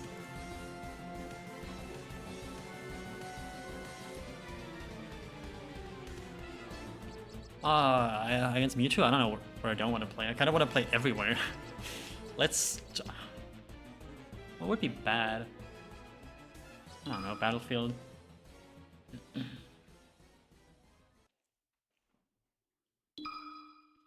Let's just duke it out on Fountain, shall we? Let's just fight. Be close to each other.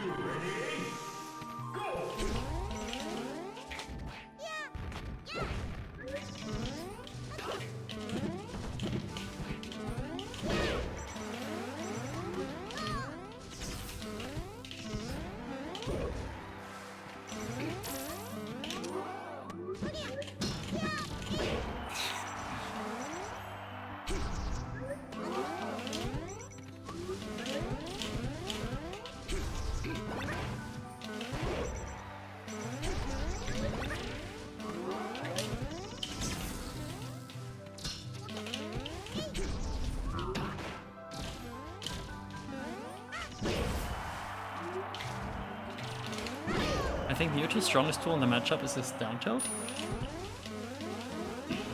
As kids, my brother and I thought it was the most lopsided matchup in the game for Ices. It can definitely feel that way. For me at least, but you know, there isn't that many good Mewtwo players, so what do I know? Bonk. Oh, I thought I was gonna get the meteor and send him up downwards. Yeah, I think the down tilt's good, but it's really hard to use well against Ices, because if they're good and they just crouch cancel you once, you're just kinda cooked. Okay, grab the ledge this time, because I've been recovering to ledge for a long time.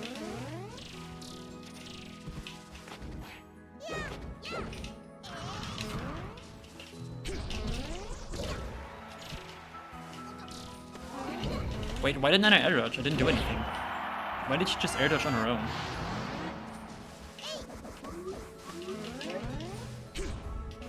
Wait, so this is NVZ, so I can avenge Irfan here. That's great. After Irfan lost to this Mewtwo, while Irfan was fully sober.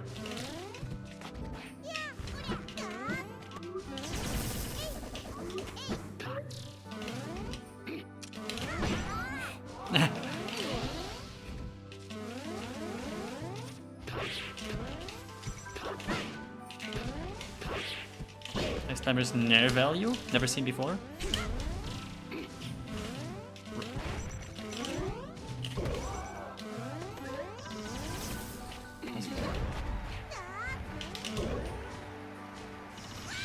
Why is Mewtwo allowed to double jump that high? Why can't I do that?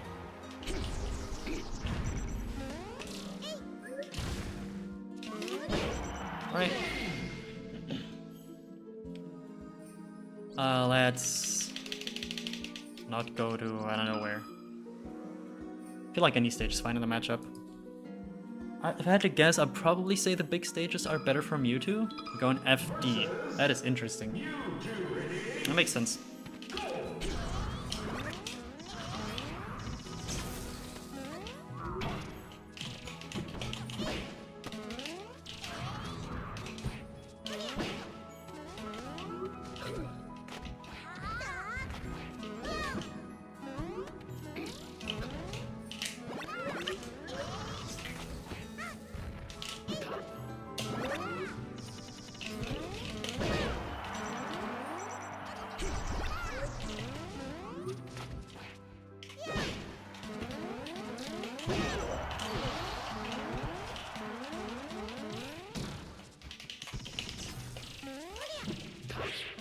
Yeah, Mewtwo's a really interesting character in Melee.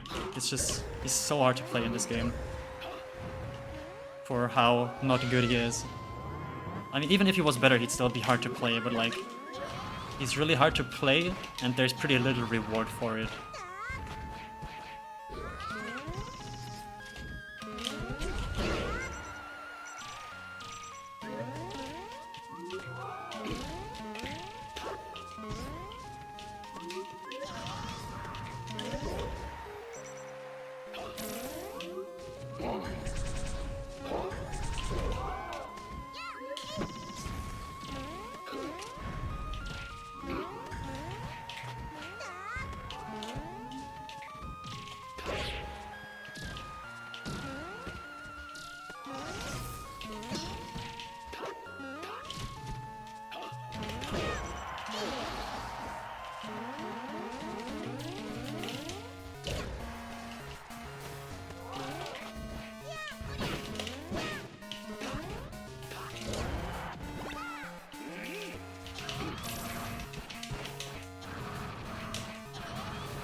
Cool.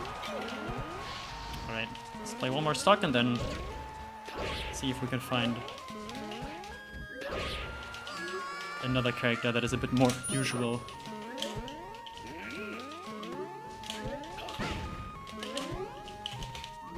I'm dead. He does have that going for him. His up throw really just ends you if you're a floaty above like 100. Good tank Nana.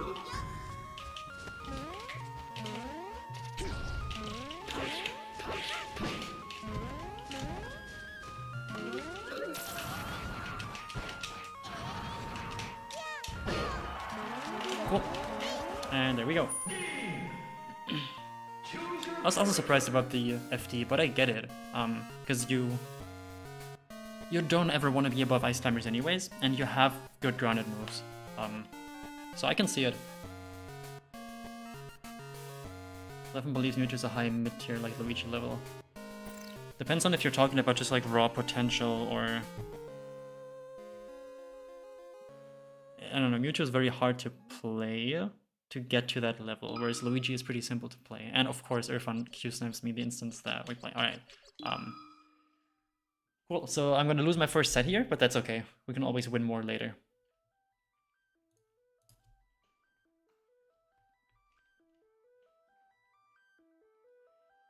Yeah, Irfan's, I think, isn't he top 10 on the ladder right now as well? He's good. Let's start on Dreamland. And I'm gonna have to focus up for this one.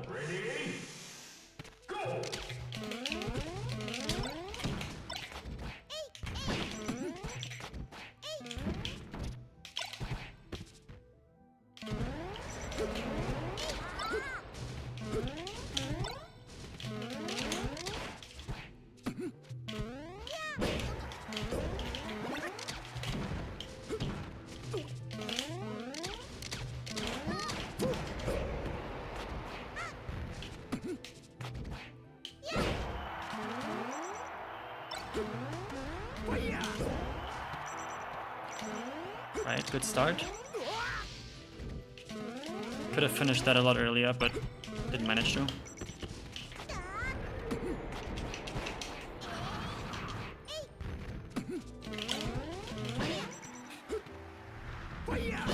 I pushed him off by walking really close to the edge. Oh no, Nana got the ledge away from me. Why did you do that? I didn't ask her to do that.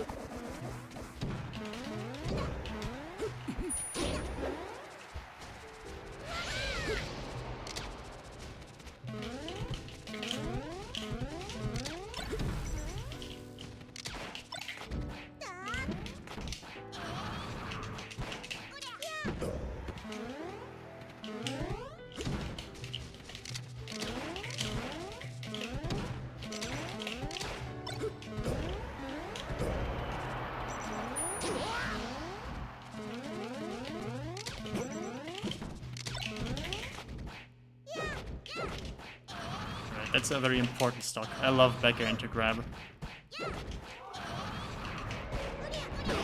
Got him. Cool, that's big.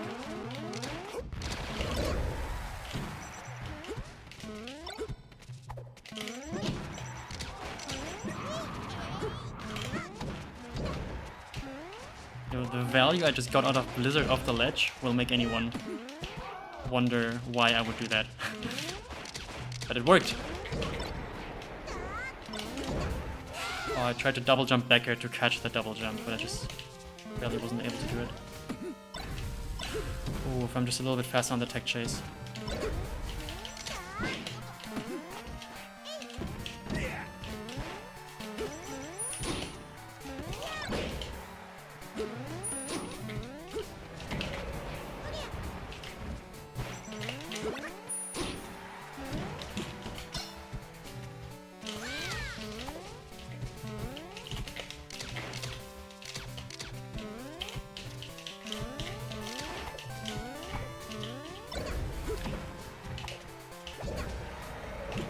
I would like to ask where Nana's jump went, but she probably knows and she's gonna tell me when we go to bed tonight.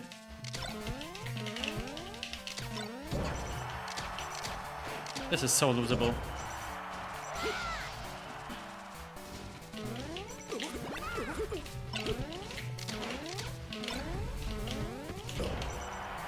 mind.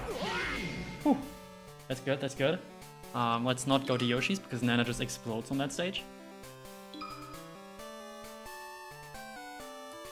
Alright, we play as climbers. Versus Falco. Ready? Go!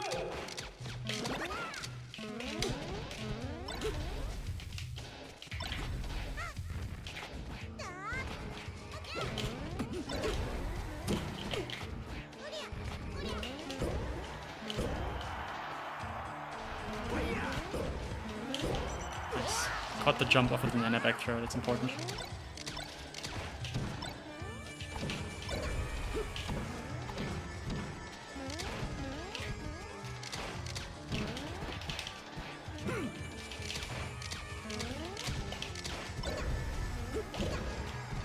Get him, Nana! Get him! Get him! Get him!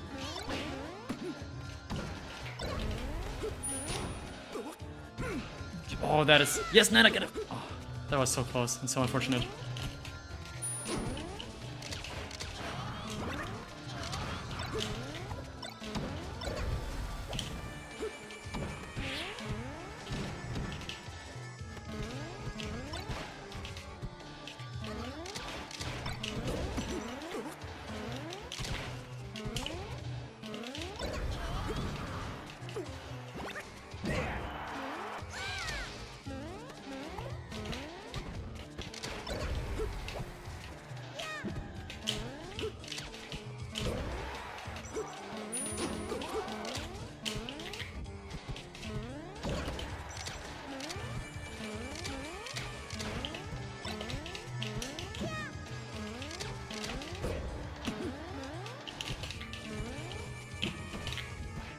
Oh, I missed my turn one grab. Oh, that kills me. Wow.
Why do I usually use the minus tag? Why not? I like it. Doesn't mean anything, it's just that I can find myself on the stage.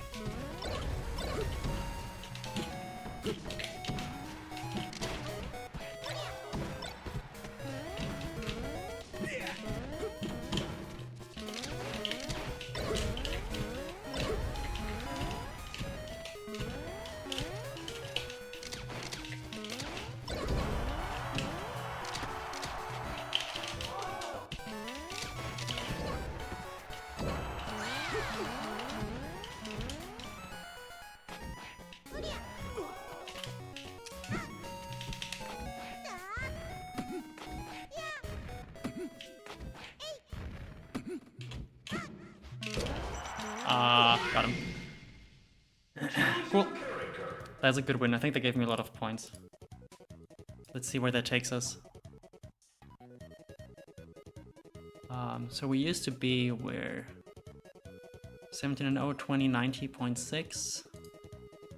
Now we've got 21, 31. So now we should be number 19. That's good. It's a pretty big jump. We'll take that.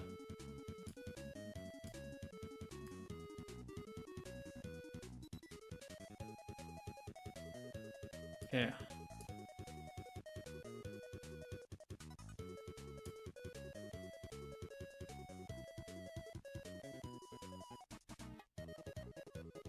Both Worth and Barrow, top 2 active. Say Roy ICs is 70-30 for ICs.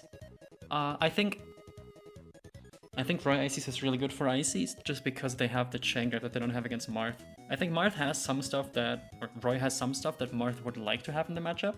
Like, I think Roy F Smash might be better in the matchup than Marth's F Smash is, just for the purposes of killing Nana and stuff like that. Also, I think the reward of down tilt is probably better than Marth's reward of down tilt. So yeah, I think the matchup's good for ICs, but Roy can definitely make stuff work in the matchup.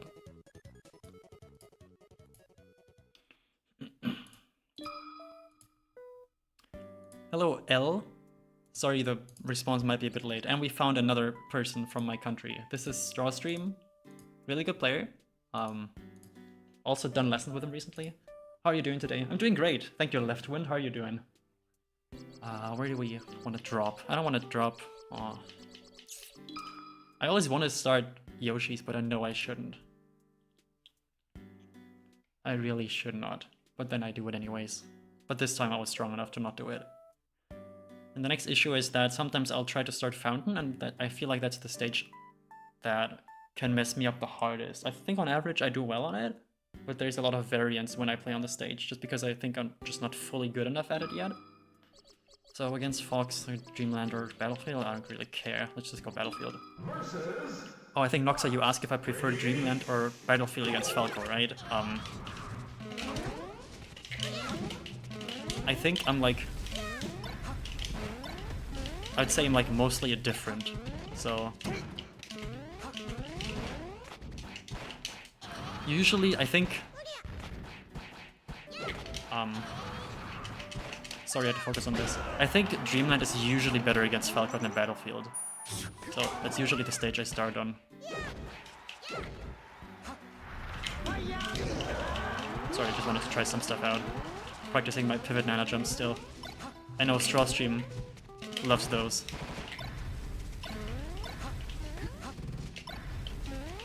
Okay, yeah, upbeat and then I respawned under the ledge. Is he dead? He's dead. Wow.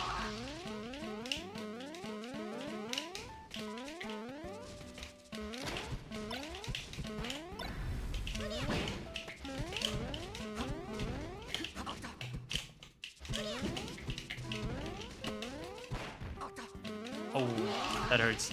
My Sopo is schmoving though. Oh, you can't go off stage there and hope that I miss my fast fall.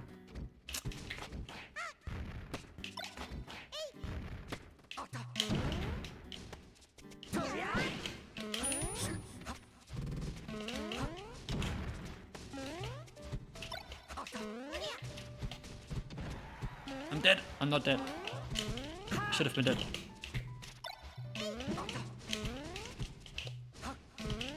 I'm reaching. Why am I dash attacking? I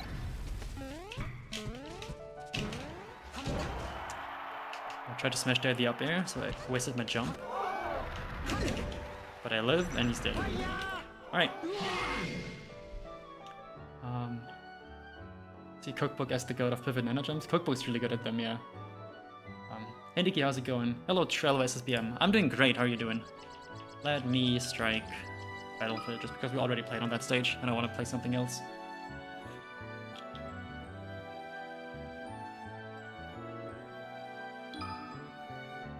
I feel like new players are usually a little bit better against ICs once you tell them like one or two things. I feel like old school players, they're very set in their ways against ICs because they've played against ICs their entire melee career, or they've played against bad ICs their entire career, so...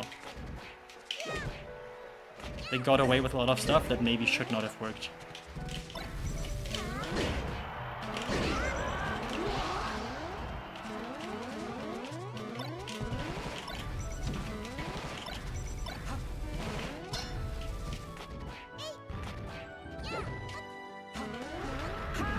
Thanks.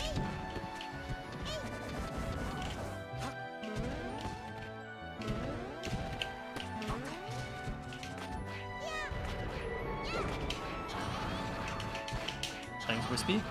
Good job. I messed it up anyway, so Can't get anything off of it, but hey. We'll take what we can get. Okay, now Nana hits a nasty forward smash, I'm telling you.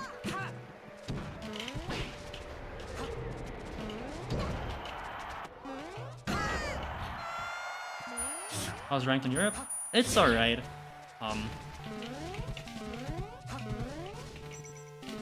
Of course, the better you get, like, the less helpful it gets, but that's just how it is in any region when you're one of the better players in your region. There are fewer good players to play against.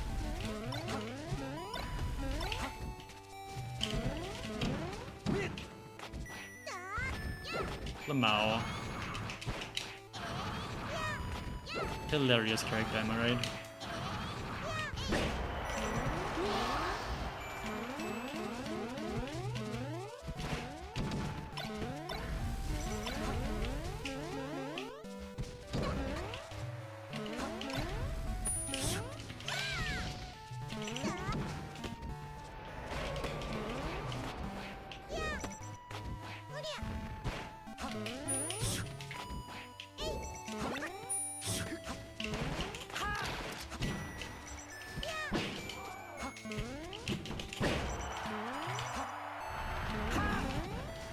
I love how people just explode sometimes when you hit extenders down smash.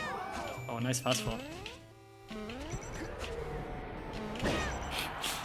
What are we looking at? We're looking at. Do you have a doc for every top 10 player? Do you know that someone will create it if needed? I've got Nate from the ICS Discord helping me out with most of this stuff. He creates documents for most, like, difficult to beat players for ICs. Yeah. So I personally don't have them, but I get them from Nate, who does them for me more or less, and then we talk about it together. Okay, now we find our next opponent. And now I'll break up the queue so that the people who just tried to Q snipe me run into each other. And now I queue up again. Just to, you know, play with them. Now we do the same thing to mess them up. Nightmare in Dreamland. That's what that was, yeah. I'm the nightmare on Dreamland. Also, I think something I want to do at the end of the stream is look at my set against aMSa, rewatch it with everything I've learned in the matchup, and see how that tracks. Because if I might be able to make it to aMSa if I do well at tipped off. And then once I'm playing aMSa, that's going to be a tough set, but I think it's very winnable, and I want to make the most out of it. Alright, let's see where we are on the rank ladder, shall we? So we gained another 2 spots. We're now number 17. Not sure, can you see that? You should be able to see that. Yes, you can. Nice. So that's where we are right now. And we're trying to go even higher. And we found Skulk again. Alright. I don't want to play... Alright, do I strike Yoshi's or do I... Let me just strike Dreamland first. My last aMSa set was really fun, and I had that game, that grab in game 4, that should have been the set for me. I should have won 3-1 if I had known the stuff I know now, so I just gotta execute. Right, let's try to just play a Battlefield normally.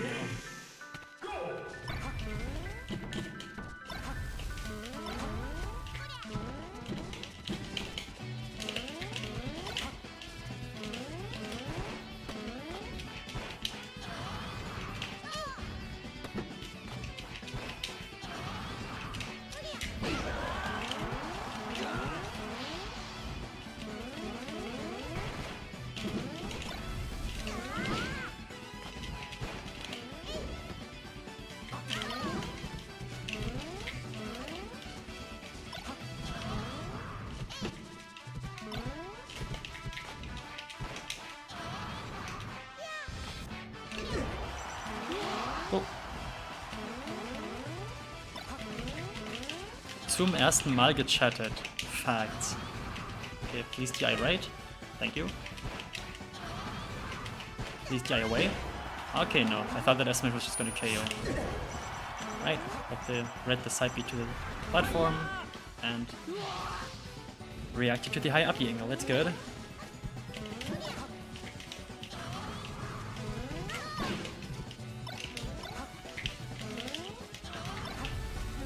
Oh, that's a bad blizzard. Should have been ready for that.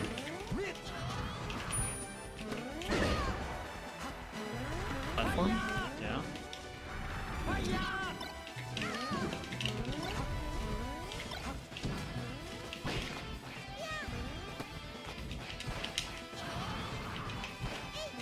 Do it again, yes. And that's the game. Nice. Did it backtrack attempt instead of no. I tried to do the short wave dash back to ledge, but my current controller, I tried to recalibrate it, and the short wave dash notches are completely messed up. Like when I go into like the short wave dash notch, I get like a really long one. So for some reason, it's really difficult for me to do them. I heard that it's like a known issue with fobs, with some of them. So that's just something I gotta fix soon. Chloe Fox Pokemon music. Oh hell yeah, this one slaps. We'll just go again. I probably should have gone Fox here. That's okay. And now we do this, I guess.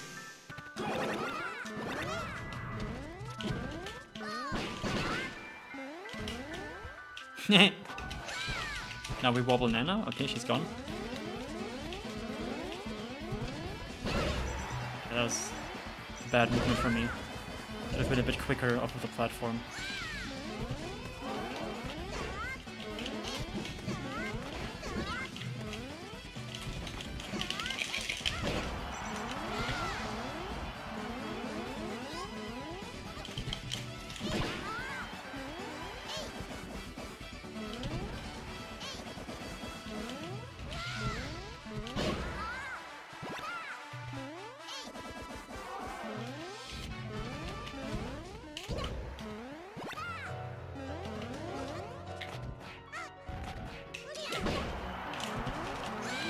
I thought I F smashed her early, but that still barely KO'd.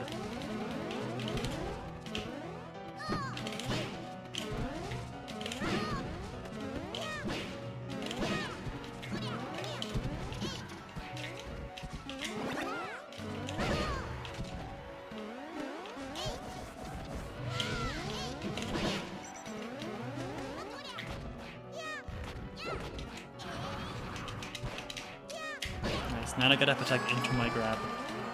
Because Nana usually, or she always get up attacks there when opponents are that close, so I just knew she was gonna get up attack.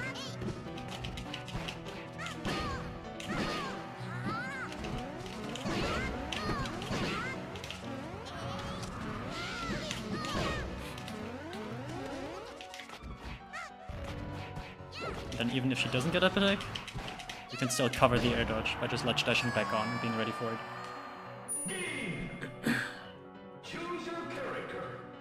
Sad we didn't get to see you versus Moth a couple tournaments ago. Yeah, I was really looking forward to that set. I was already like warming up my Fox just a little bit, just because I feel like Fox versus Isis is really fun, and I think I can usually play the matchup pretty well. Alright, let's see where that set brings us. So we start here, number 17, 2148 points. And now we're at 2165. Nice, so that should bring us into 15th place, if I'm seeing this correctly. Cool. Now let's queue up again and try to beat the queue snipers by just queuing up and then stopping the queue and then re-queuing at some points.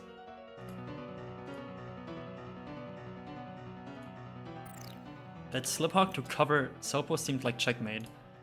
Yeah, I mean, depends on how high you are and like if you can still air dodge and drift on stage after. Because sometimes you can intentionally get hit by Nana get up attack and then do something like hold down and tech. I think Blizzard is good versus Sopo, but like whenever you get Nana gets out of Blizzard lag, Sopo can just throw themselves into you and like try to wave dash down smash. So you gotta be careful about that, because anytime Nana gets out of Blizzard lag, Popo could just projectile into you. And then sure, you could like bait that and punish with your own Popo, but now your Nana just got down smashed and you might have to save her first.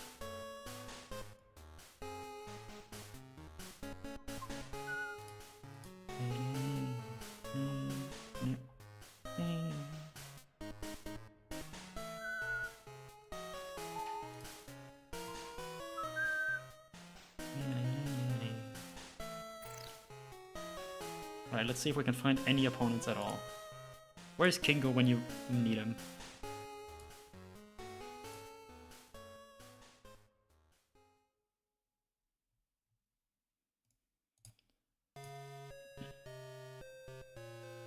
Pokemon Gen 2 OST? Yes.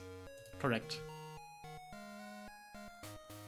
Would you be willing to share your replays to improve fill-up ICs? Sure. Anytime. Philip's gonna become the best ICs at down-throwing spacies and then not hitting the tech chase on tech roll away. He'll do everything else, but he'll never cover tech roll away ever. Alright, anyone here? Do we have opponents? Or were there like two people trying to Q-snipe me, they ran into each other, and now they have to play each other before I can play them? That might be what it is. Is Europe washed? Question mark. Speaking of the ISIS data, do you think wave dash and grab immediate back throw is valuable? I think it's pretty good. I also think approaching back air is quite good. If you can like turn your back, wave dash in, short top back air. How long are EU Q times? Seems like quite a bit. I am like stopping my Q and re-queuing sometimes just to make sure that the people who are trying to snipe me don't guaranteed get me. Should I DM you here? Probably just DM me on Discord or Twitter. Either of those are better. But then also the issue is that I don't have like IC Slippi files. My Slippi files are like 50% Ice Climbers and 50% everything else, like every other character in the game. So I would have to like filter those out somehow. Oh, we found Stranger. Stranger I think is a really good UK Fox player. That should bring some good points if we win this. Do I make the mistake of starting Fountain? I do not. I'm better than this. Ready? Go!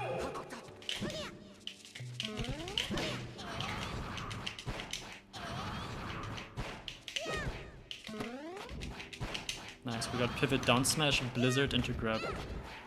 I think I'm the first person to really use the pivot down smash desync in neutral. And it works really well. Because you don't have to blizzard after, right? You can decide to do Nana Blizzard after the pivot down smash, but you don't have to.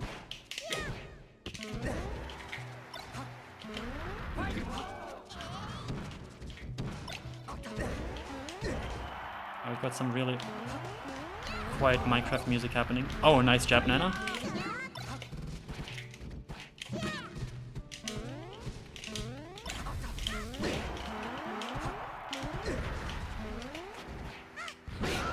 That grab was so funny.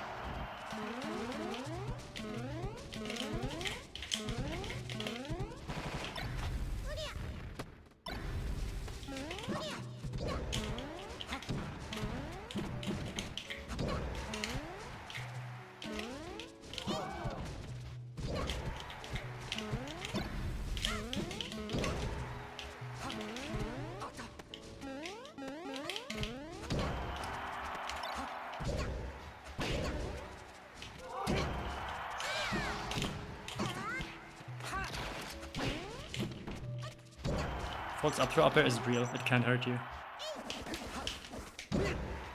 Oh, nice down smash, but I'm living this! I'm not. If I mash better, I live that.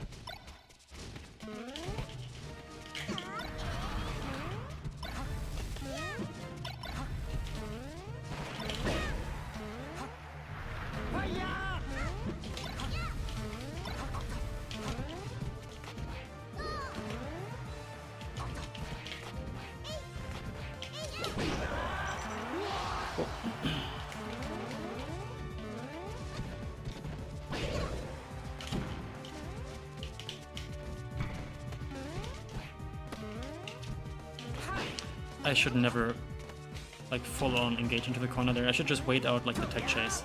Should do the prof where I just run up, wave dash down. And then with that, I can do whatever I want.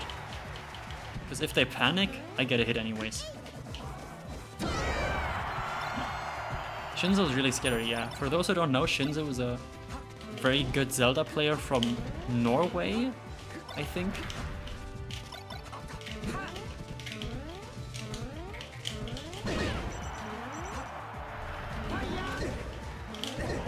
Back there, should be it. Nice. Let's not go to Yoshi's. Let's see where else we can go. I'll get the proper ranked overlay set up, hopefully tomorrow, so that it's ready for the next rank day.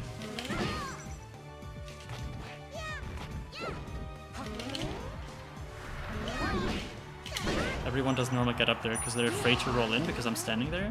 And of course rolling away is also scary. Probably shouldn't up throw there.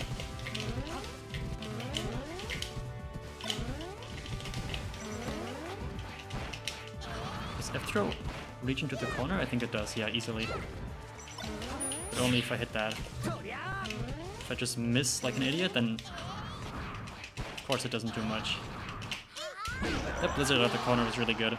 Just barely got that out, and it helped me push my way out of the corner with the hitbox protecting me. Again, I probably just shouldn't.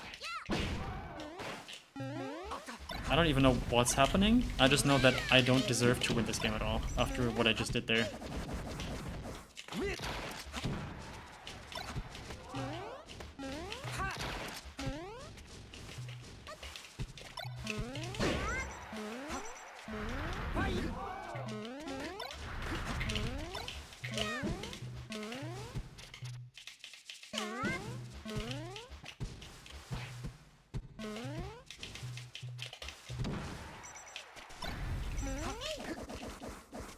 The mesh just a little bit better, I can make it back there.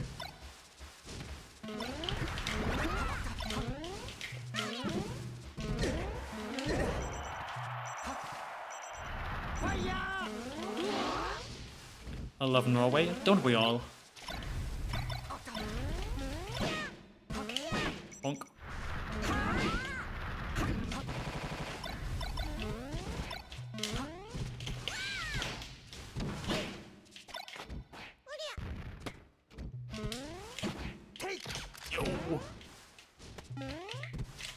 Yeah, you gotta really...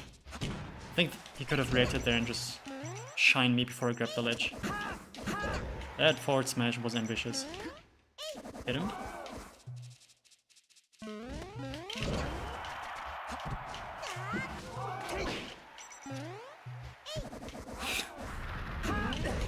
Alright, gotta talk about those edge guards.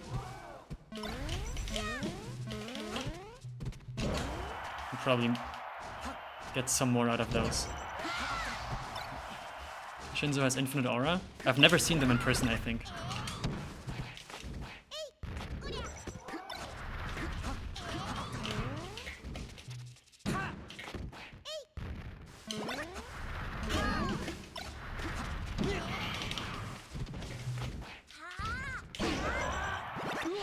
Cool. That's another good set. Let's see if we can find someone else pretty quickly while we check our progress.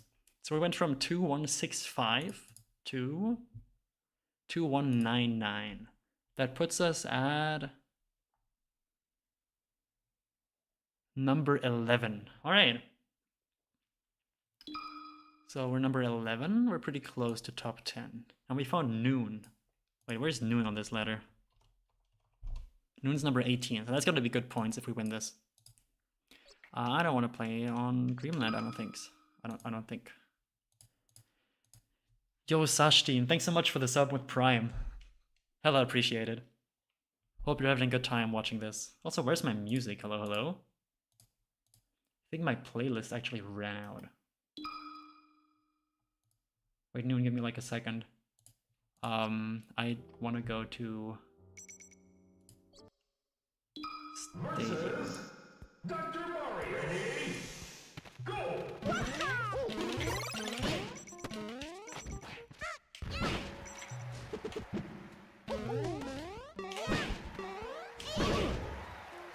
Did he land? I don't think he did. No, he didn't. Cool. Yeah, once Dr. Mario is off stage, if you could just somehow barely prevent the ledge grab, it gets really tough for them really quickly.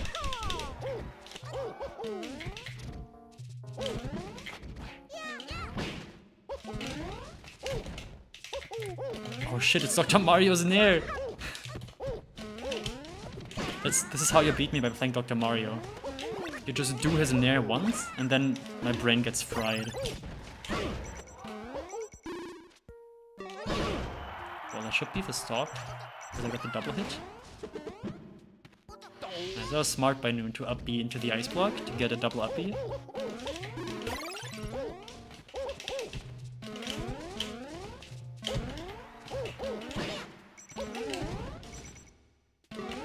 Okay, nice. There is another like 50-50 of, sure, Doc should just be able to like up B to ledge and live, but by making it, oh yeah.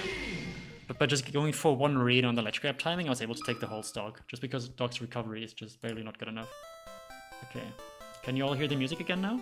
I think the previous song was a bit too quiet.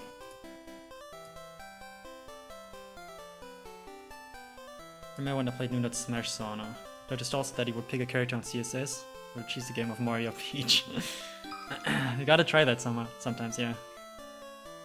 Yo Pietro, thanks for letting me know that the music's back. Okay, we're going from the Dr. Mario to the regular old Mario.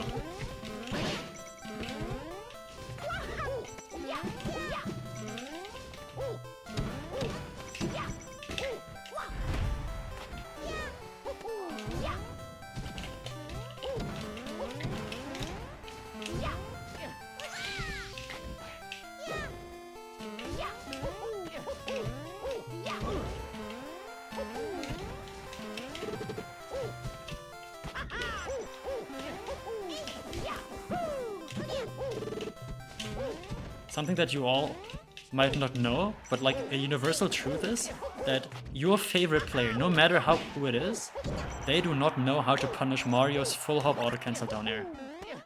None of them can do it. No, I can't either.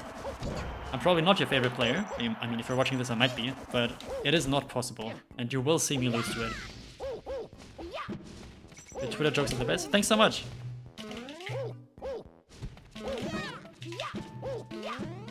I don't think everyone loves them. I don't know why else SFOP would just tweet about hating me out of nowhere. That was the case. If anyone knows why SFOP would do that, let me know, because I've never talked to the person before, I've never interacted with them. So they say that their hatred for me fuels them in like their day-to-day life. I don't know. I think that's kind of strange, but you know. To each their own, I guess. If you just want to hate a guy you don't know, go for it, but I think that's kind of cringe, personally. More interested in the good vibes, you know? Alright, I should probably focus just a tiny bit more. For some reason, I just thought they up B cancelled on my shield, but that's Mario, he can't even do that. And also, he said yaha. He doesn't say that when Dr. Mario does up B. I don't know if the back air works. No, it doesn't. Oh, good attempt.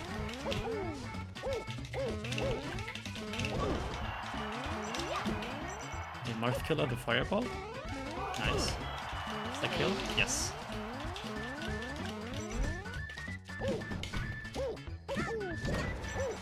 I mean, since you can also do Marth killer against Mario's fireball and Doc's pill, and both of those, like, it's still called Marth Killer, right?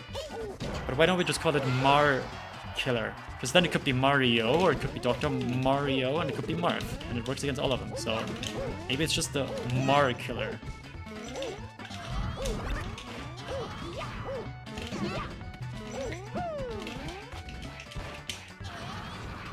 I love Ice Climbers, woo! Nana Fortro?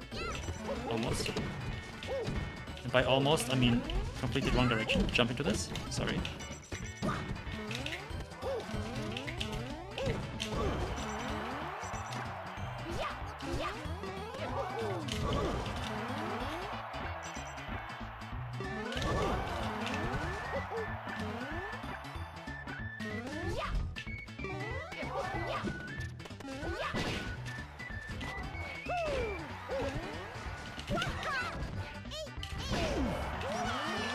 Again, Nana got up attack into my grab.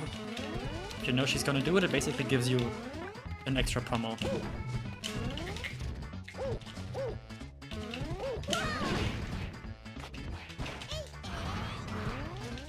I don't know how to combo. Don't know how it works. Nice one, Nana.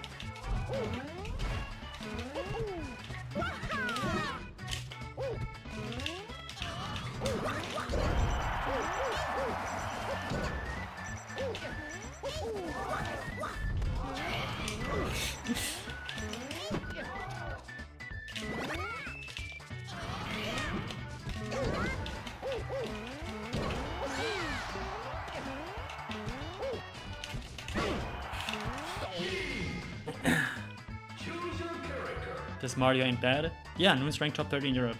Noon's really good. Let's see where we're at now. On the ladder. Okay, so we're at 2199. Now we're just at 2233. Where does that put us? That puts us at number 8. That's not bad. Who is this? Who's DJ Bosnia? I know Wolfe, I know Toonie. There we go. That's me. Plus 40. Let's go. But Prof's... This is Prof. Professor Pro. He's really far away. But he's got like a lot more sets. I just gotta get back there. Just hope we don't run into Sharp. That would be a disaster. DJ Bosnia is Big M. That makes sense. Big M is really good. And we found Verdant Ice Climbers. Alright, where are we playing this? And also, are we going Fox game too? What do we think?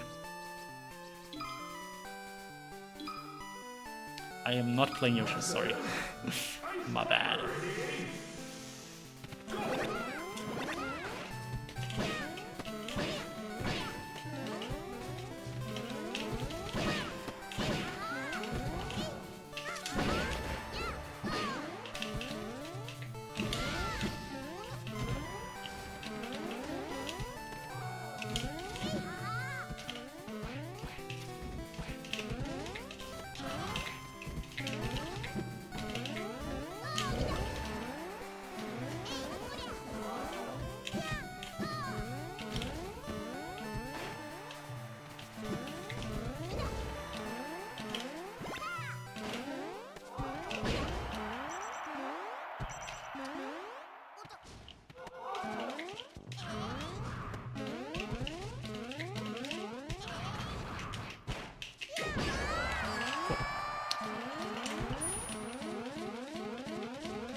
Oh, if I hit the F smash on Nana there, she's dead.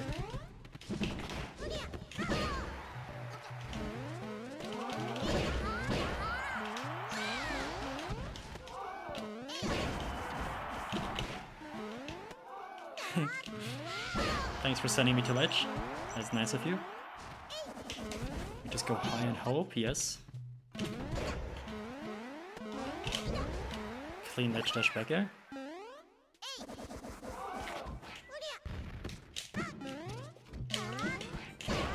Good slide off for them, I'm down through. Didn't think they could do that at that percent. They did? Nice. That's a good lead. If I can just get like a little bit of percent on Nana, that would make a big difference.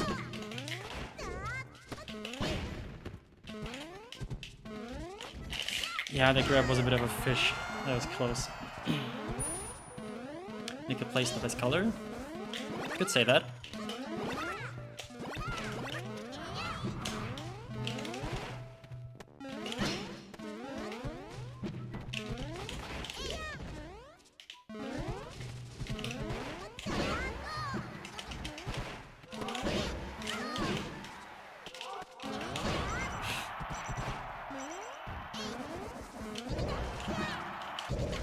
I shouldn't have sent Nana towards them.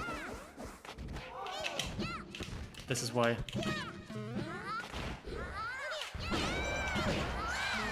Should have sent her away. That was not smart.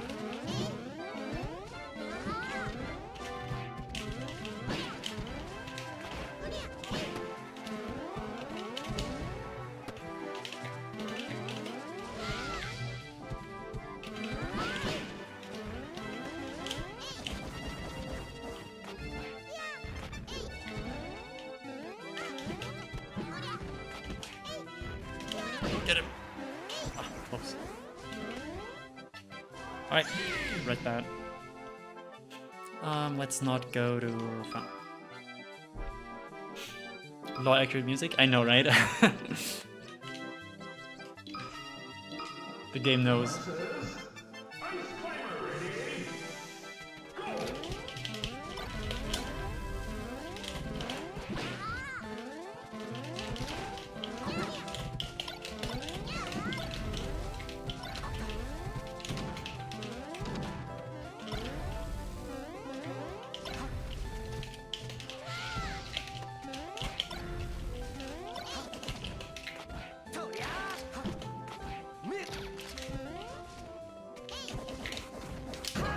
That kill?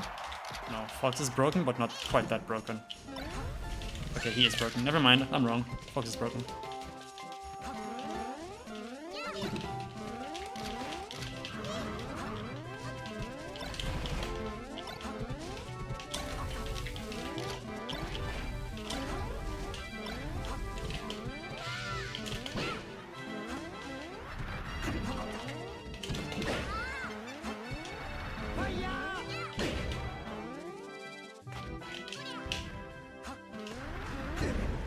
Nice.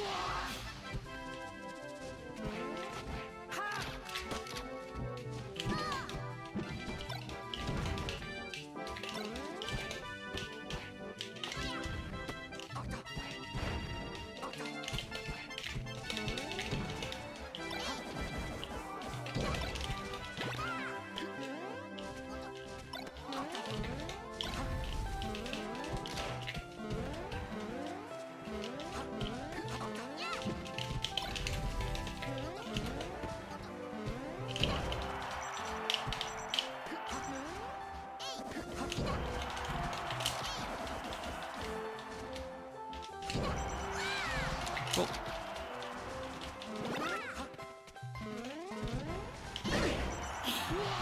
Can't believe they'd do that.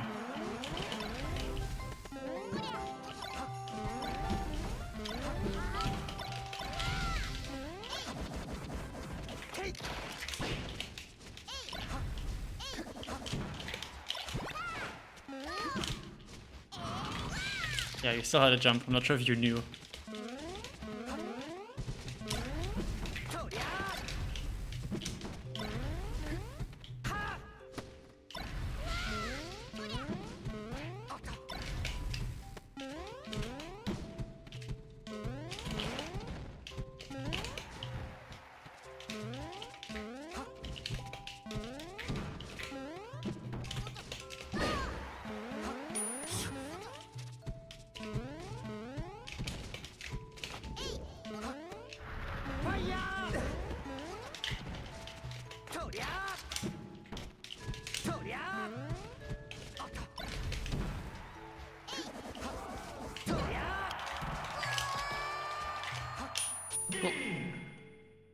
Choose your character.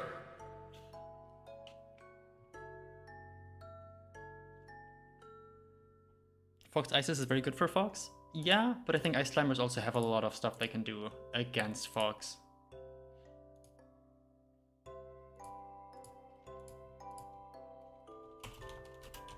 I don't think the matchup is as bad as people often think it is.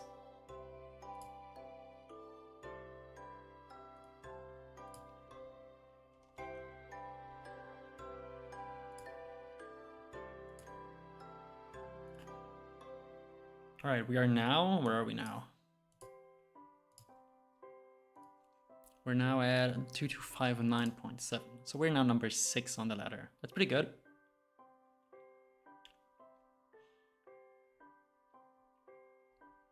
I just don't need a secondary or anything.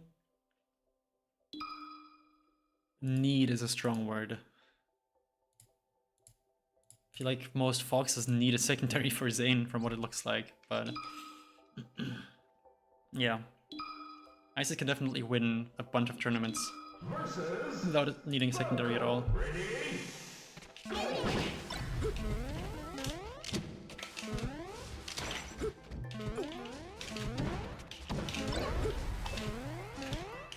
I'm just uppering nothing right now. I need to chill.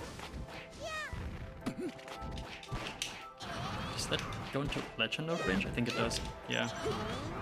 If I don't mess that up, it does.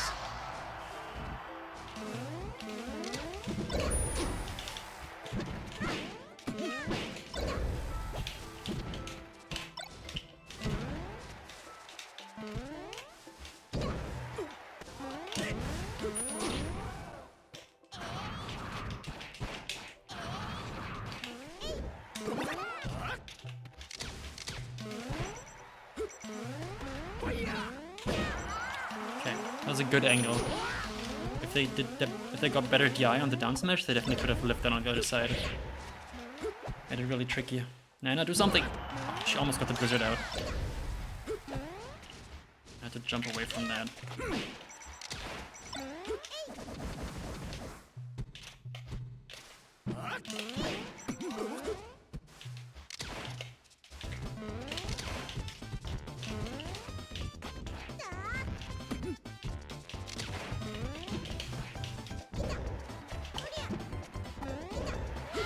Nice. Come up here, please.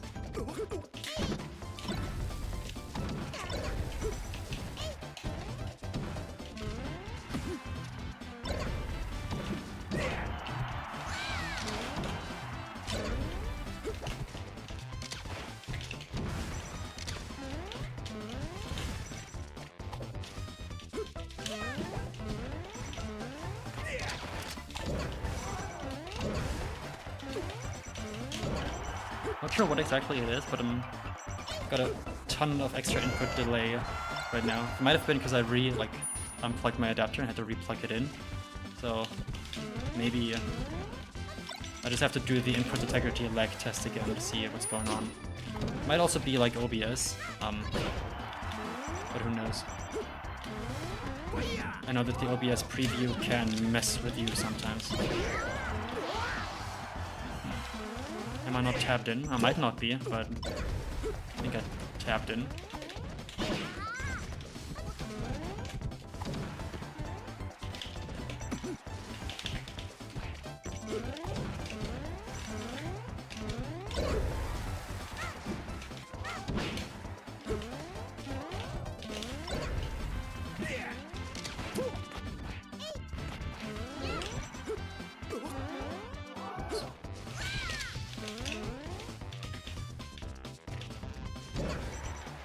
I'm new to all this. I will figure out how to stream.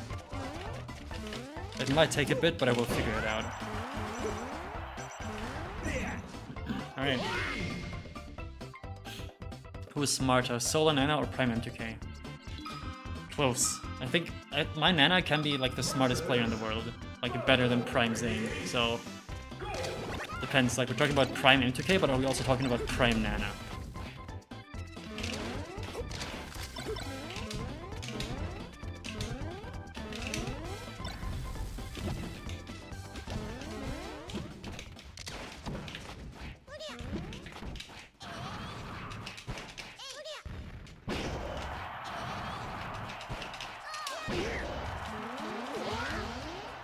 Never let him know your next move or whatever people say nowadays.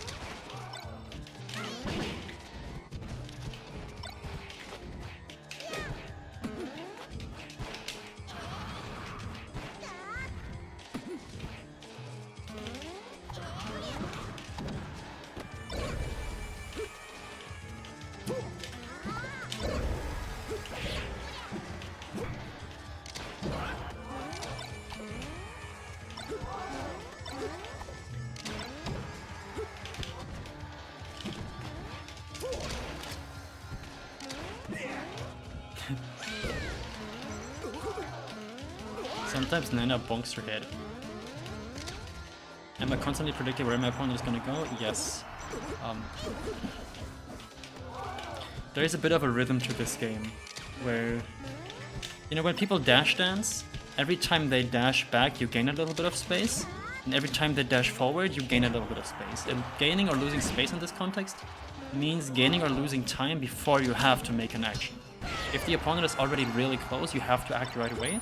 But if they're a little bit further away, you can delay your decision making a bit, or you can make different decisions that would just take longer to realize. And that's roughly like how the game is played. Once you get really good. It's one of the reasons why people like aMSa. I think aMSa at some point said that there's like no neutral gaming, you know? Like that concept just doesn't exist. Because once you're good enough, you don't really have to like figure out one way to play neutral. You just kind of play the game based on where the opponent is. And there's like too many realistic ranges that you can't keep track of. So there's just a few main ones that you intuitively know how to deal with when you get there. Alright, cool. That was a pretty good rank grind for today. I'm not going to analyze my set against aMSa from Eggdog Invitational, because I might have to play aMSa again soon. Let's check where we ended up. 2269.1. That puts us still number 6 on the ladder, but pretty good. We're not sure if you can see this. I don't think you can see my score, right? Yeah, you barely can't see my score, but that's alright. Now you can see the scores. Yeah, I am now 23-0. Pretty good. But let us pull out my set versus aMSa from Eggdog Invitational.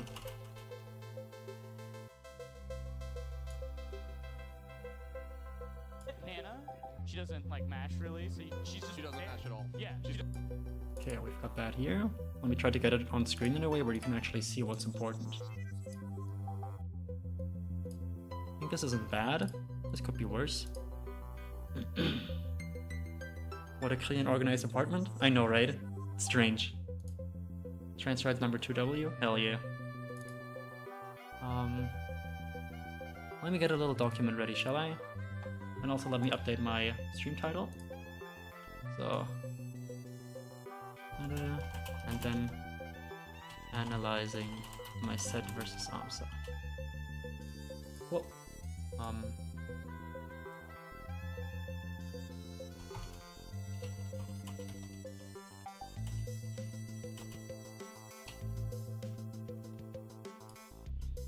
Well, let us check what we can see.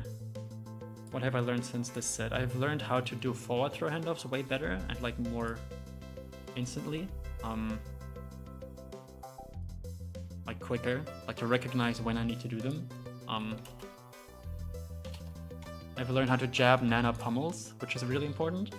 Let me see how this looks. So if I type here, you should be able to see it. I'm gonna make text size a lot bigger. Cool, that's good. And then we have the set right here.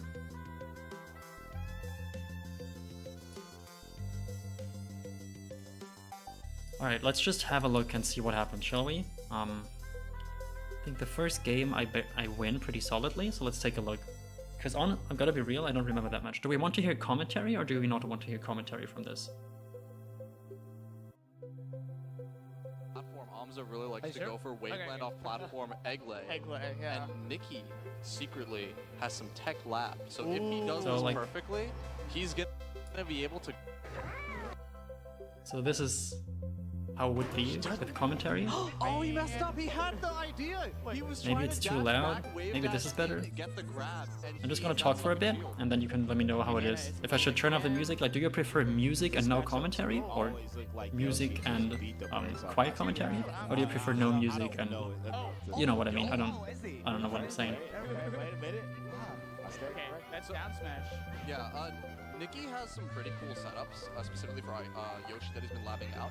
The big thing though, No music with comms. All right, let's just turn on the music for now. is when aMSa gets the egglay, Nicki will get his. Okay, so you should be able to hear the commentary now. Nana is late again. With this matchup, to me, always looked like Yoshi just beat the Late again. All right. On the So game something that start. always Let's see if he aMSa does really it. likes to do at the start of the game. Game starts. Take a look at aMSa. Runs off with an egg. He loves doing that. He also sometimes will run off and do neutral B. So those are the two things. That's why I'm moving the way I'm moving right now. I'm trying to not cross into this space because this is where Yoshi neutral B would grab me. Just a general overview of the matchup. Yoshi is looking for down tilt mostly. He's looking for down tilt and neutral B. He's also looking for forward air, but that's because forward air leads into down tilt. And Ice Climbers, of course, are looking for grab, but just any double aerial is really strong against Yoshi because you can build up damage really quickly. So your goal is really just to avoid the two insta-kill moves, and even Egglay is not the worst thing to get hit by if you're really good at the counterplay against it.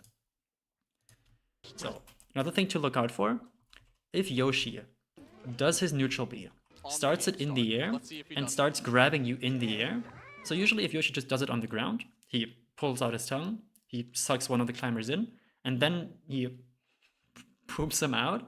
And while he's doing that, he's fully invincible. Let me actually just show that real quick, because I think that's important to know about, and I want to refresh it for myself as well. and so that future Ice Climbers players who are looking at this know this. So let's do this, and let's do, where's Yoshi? Here. So we just have Yoshi do this right here, and now we look at fighter collision. We see that Yoshi right here, he's pulling them in. Now he's green. He just turned from yellow to green. Now Yoshi is intangible. So like your attacks can like phase through him. It's not like a ledge dash where they just completely go through him, but like there will be hit lag for you, but Yoshi can't be hit. And now he's like getting the opponent out, still getting the opponent out, right? Still getting the opponent out. And now he can shield right away. So he can perfectly go from like pooping out Nana to just being able to shield or spot dodge or whatever with no frames in between. All right, so then that's how it is when he grabs them from the ground. If he does it out of the air, it's different. Let me try to see if I can get that somehow. This is more rare to happen, but if he starts the Eggly in the air, like I think that was it. So now he's grabbed Nana, now he's pooping her out. But now, once he lands during the pooping animation, his invincibility goes away. So that is, yeah, that's important to know. If he grabs you out of the air and he actually starts like the swallowing animation while he's still in the air and then transitions into landing, he loses his invincibility. Yeah, thanks Noxa for clarifying. So this is something you can do against this, but also just in general, counterplay to Eggly is important to know about. So let's say Yoshi, I don't know, he goes here, and then let's say he does this, right? So he does that. Let's say you were trying to shield. Then he poops out one climber, but you can keep on shielding with Nana, and then you can time a shield grab so that she actually shield grabs Yoshi when he's done with that animation. It's not super easy to do, but it is worth going for, because it forces them, like this right here, it forces them to do an immediate parry after or spot dodge. Yeah, that's just one of the funny things in this matchup. Let me turn that off. Turn this on again so people can see it. So that, you know, if you try to grab too early, you just don't hit anything. But if you grab late enough, then you can actually like still get the grab out like this, and now you can chain grab for a bit until Nana's back out of the egg, because Nana's gonna be in the egg for a while if she gets egged. Okay, let's go back to this. Oh, he messed up. He had the idea.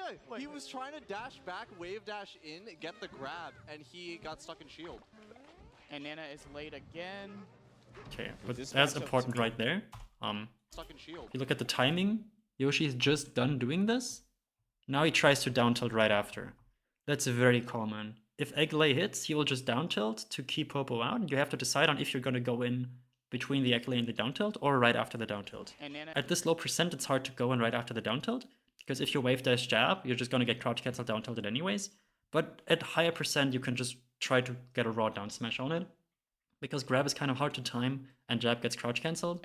But if you just get Yoshi to be knocked down while Nana gets out of the egg, that's already pretty good. This matchup to me always looked like Yoshi just beat the brakes off Ice. Dude, that's what I don't know it. Always And looked this is like a Yoshi really important just thing. beat the brakes off When Yoshi is at an angle like this, right? Sometimes Yoshi will do this thing where they move away and then move in with aerials. If they want to do that quickly, they have to use their double jump for it, right? So like right here, Yoshi runs away, but then to hit me, they have to double jump cancel in my direction. So I just preemptively down smash in this area, because if this lands, you just get a stock. So this is how you can scrap with Yoshi really nicely. Also that right there, I'm not sure if Yoshi, I think aMSa was just still fully invincible here, but I probably could have grabbed here. I mean, here he had respawn invincibility, so that wouldn't have worked. But usually you can like get Egglade and get a grab most of the time anyways. Yoshi that has been labbing out. The big thing though is when aMSa gets the Egglay, Nicki will get a grab on Yoshi, and on bad DI can chain grab up to 81%. No! Grab on Yes, Yoshi, and that's what on Dark Genix is saying. On this down throw, it's kind of hard to be able to do it, because if Yoshi DI is in here, then the chain grab becomes really hard to hit already. So I was looking for down throw F smash here. bad DI, aMSa DI'd away, I could have regrabbed this, definitely should have gone for that. Which does Yoshi eat if Popo and Nana are on the same X-axis spot? I've got no idea. The issue with Popo and Nana is that they're usually like behind each other, right? Nana's always shifted a little bit back on the Z-axis, and Yoshi is notoriously famous for being weird when it comes to the Z-axis. It's why his running grab just misses Sheik when she's shielding, for example. So I don't know how that works out depending on which way you're facing. Someone smarter than me might know that. 81%. No way. Yeah. On good DI, it's up to 41. Ice Climbers wins. Sometimes.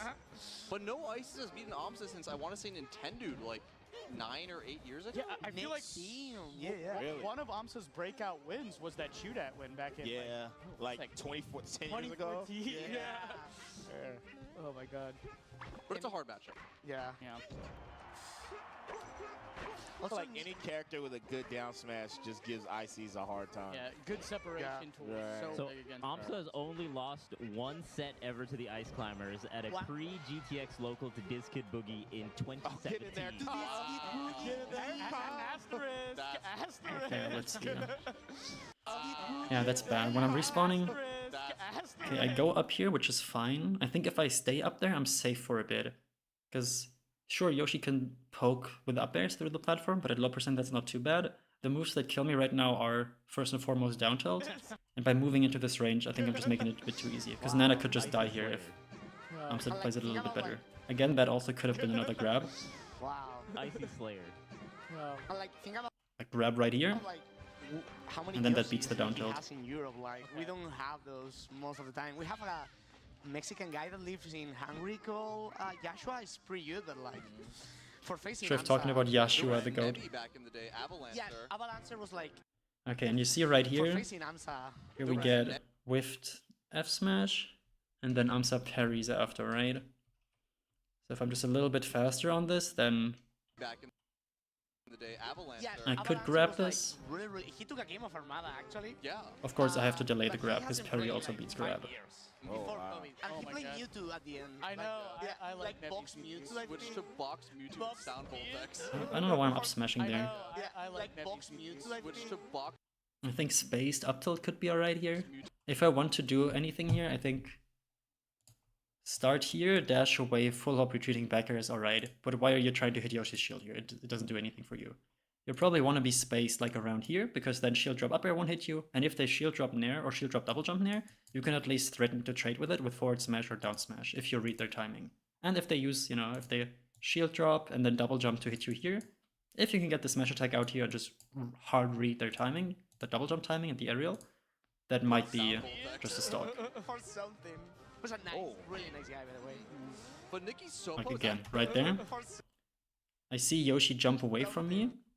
See him do it once. Now again, I see him going for a lot of double jump aerial, so I just go in with the smash attack, because if it lands, that's stock. Wow. I'm noticing the down smash is breaking armor. It's whoever Does grabs that happen, like, the grab pretty box hits early? first, yes, but what He if told like me both about climbers like get it at the same attacks time? breaking armor, but okay, but I'm sure someone smarter than me will be able to tell you yeah, that. so he has to DI in, and he knew it too. He DI'd in at 42%, 42. and Nicki was ready. So aMSa studied in this. Wow. What the? Yo, Nicki kind of going Oh my off, god, no bro. jump. Dude, he's getting so. Sopo He's going never so full. Insane. Guys, you talk about me being patient, but Nicki's Sopo is probably the most. Sopo He's going never off. I think F smash could be similarly good or even better in these spots here, just because of the angle it hits at, right? F smash has the issue that it's only out in front of ice climbers for 1 frame, but the extra bit of height it gives you, like right here you see the sweep would hit Yoshi, but he just barely jumps over it. And if this was an F smash, I might just be able to clip his legs right here as he double jumps. Most patient player. Yeah. It's insane. He lost That to applies to Daka, all grabs? to the Yeah, corner. it does. And I also don't know how the game decides if Popo or Nana gets grabbed if it's a Marth doing the grab, so... He's just dashing all over Nicki's or aMSa's face. Yeah, it's scary playing Nicki's Sopo because he like unlocks the dash dance. Ooh. Like every other ICs you get rid And of that's Dan, the it's first like, okay, game, it's and easy. now I Nicki's think like, the okay, next more game is really movement. important to look at. We got Battlefield and 3-0. Okay, again, game starts. There's something I can do to call this out. Like this instant egg. I was thinking I could maybe short hop forwarder to beat it, but I think it just covers this space too well and ice climbers aren't far enough to do anything about it. So I think the way I start these games by just doing dash back shield drop to start from here is good, because I can avoid the egg hitbox, but I still have enough space over here to like play actual neutral game mix-ups. It's not like I'm over here and I can't wave dash back anymore. When the egg comes down, I'll be right here, which is just enough space to like wave dash back to avoid a down tilt or an egg lay, and then still, you know, play an aggressive mix-up after. Now aMSa doesn't go for the egg lay. He went for an up B and then fair. Okay. Off the platform. Doesn't go for the Here's egg lay. one He, important went spot. for an up B and Get this then down throw fair. right here after this pummel. Okay. Off the platform. If I just chain grab one more time, that's just a stock. I have to chain grab one more time and then have to transition to forward through handoffs. I love that. The up tilt, the setup. It's such a cool setup where you desync Nana and then it stabilizes the character and you can go for a further grab setup. Oh my god. It stabilizes Oh, yeah, the that character. sucked. Let's see what happened here. Setup where Wait, you how did that desync, down tilt beat my Nana, and then grab? It stabilizes the character and you can go for Did it just come out a frame earlier? Oh, Yoshi. Oh, because of Z-axis. Look at where Yoshi's head is. That's so funny. Yeah, that's something that actually happens quite a lot for Yoshi. Even against Marth, you can often dodge Marth's grab in spots like this. Let me just show you. Like, Yoshi's really close here, right? But if I go for this grab and I just slightly mistime it, that might have been a good example.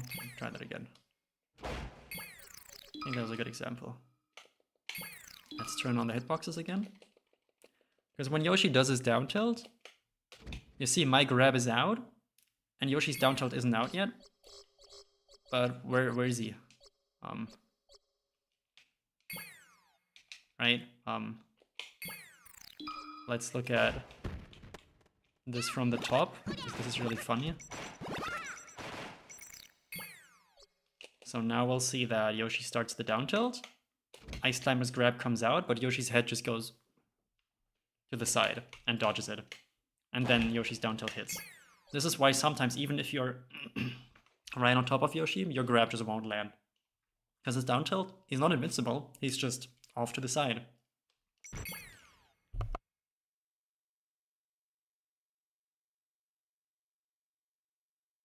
for a further grab setup.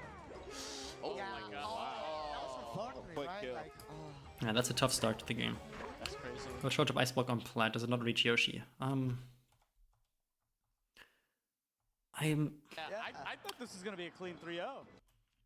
Let me test that real quick.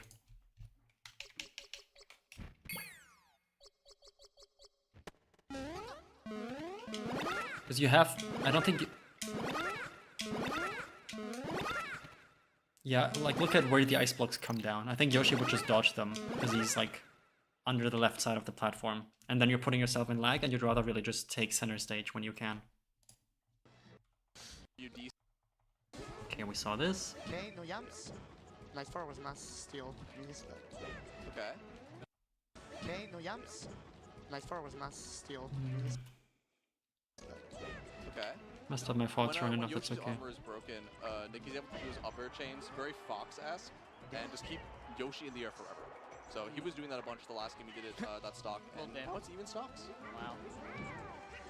Doing that a bunch the last game he did it, Okay, that stock. I can't be What's tricked by that even anymore. stocks? It's the edge cancel fair into come down fair like this. So if I hear the first forward air here, I have to be really ready for the second one. So I he think I'm was actually doing that a gonna bunch the last game he did it, take a that screenshot of stock. that and put that in my What's even document. stocks? Because this is really important. Like he's gonna go here, and then he's gonna go down and hit here. Right? Is that the rough spot where he hits? A little bit closer to center. So he was doing that a bunch the Let me last just get a game he quick did, that stock. And drawing what's of even that and then stocks? put that in my document. So it's like here, and then the next hitbox is here. So I've got to go either here or here, like further away. Cool.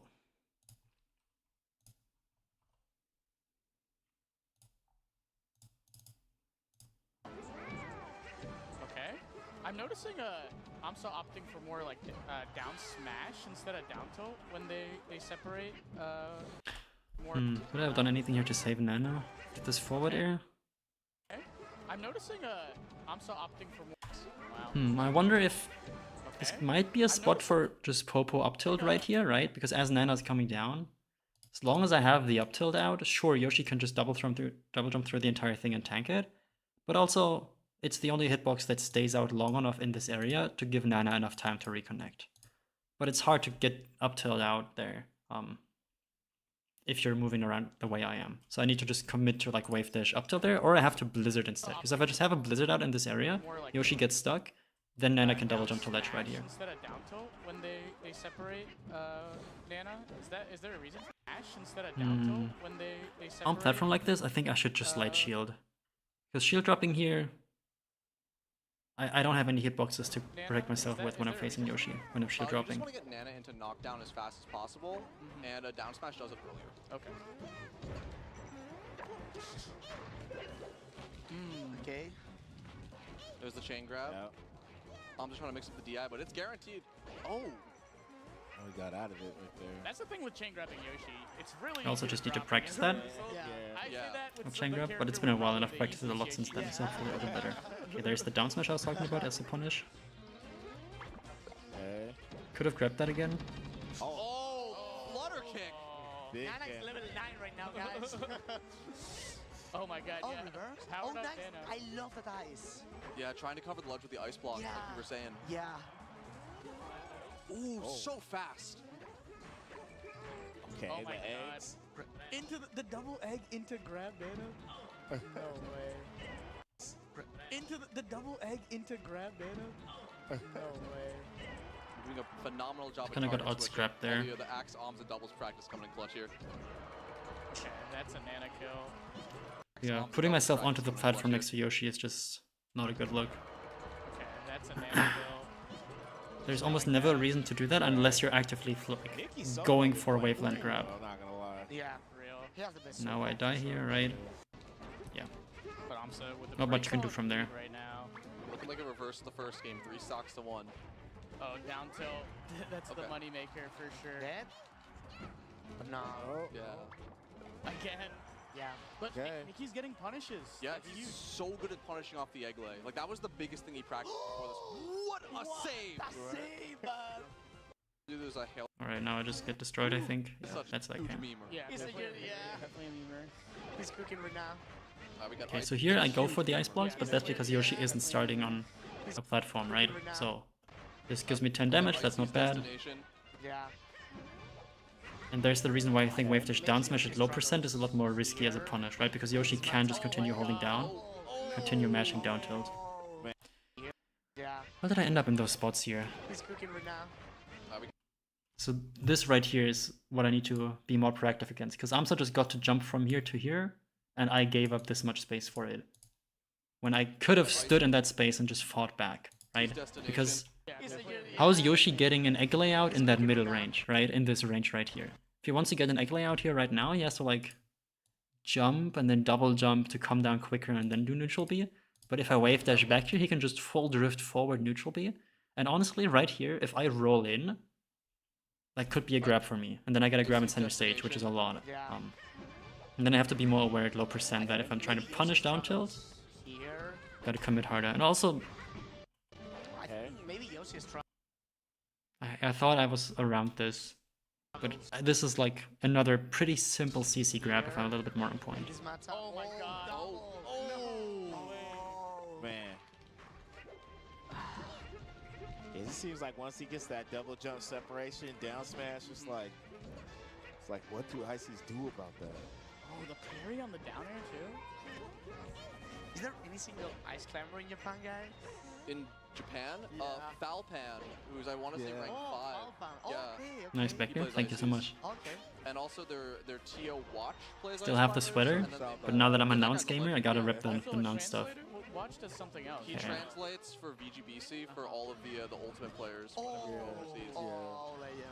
And then there was also Natsu back in the day, but I don't think he plays very much anymore. That should be kill if I just do And then there were also Natsu the up back smash into dash forward regrab, because I can probably still regrab this. Triff, do you and Nicki ever play? Yeah, Subway?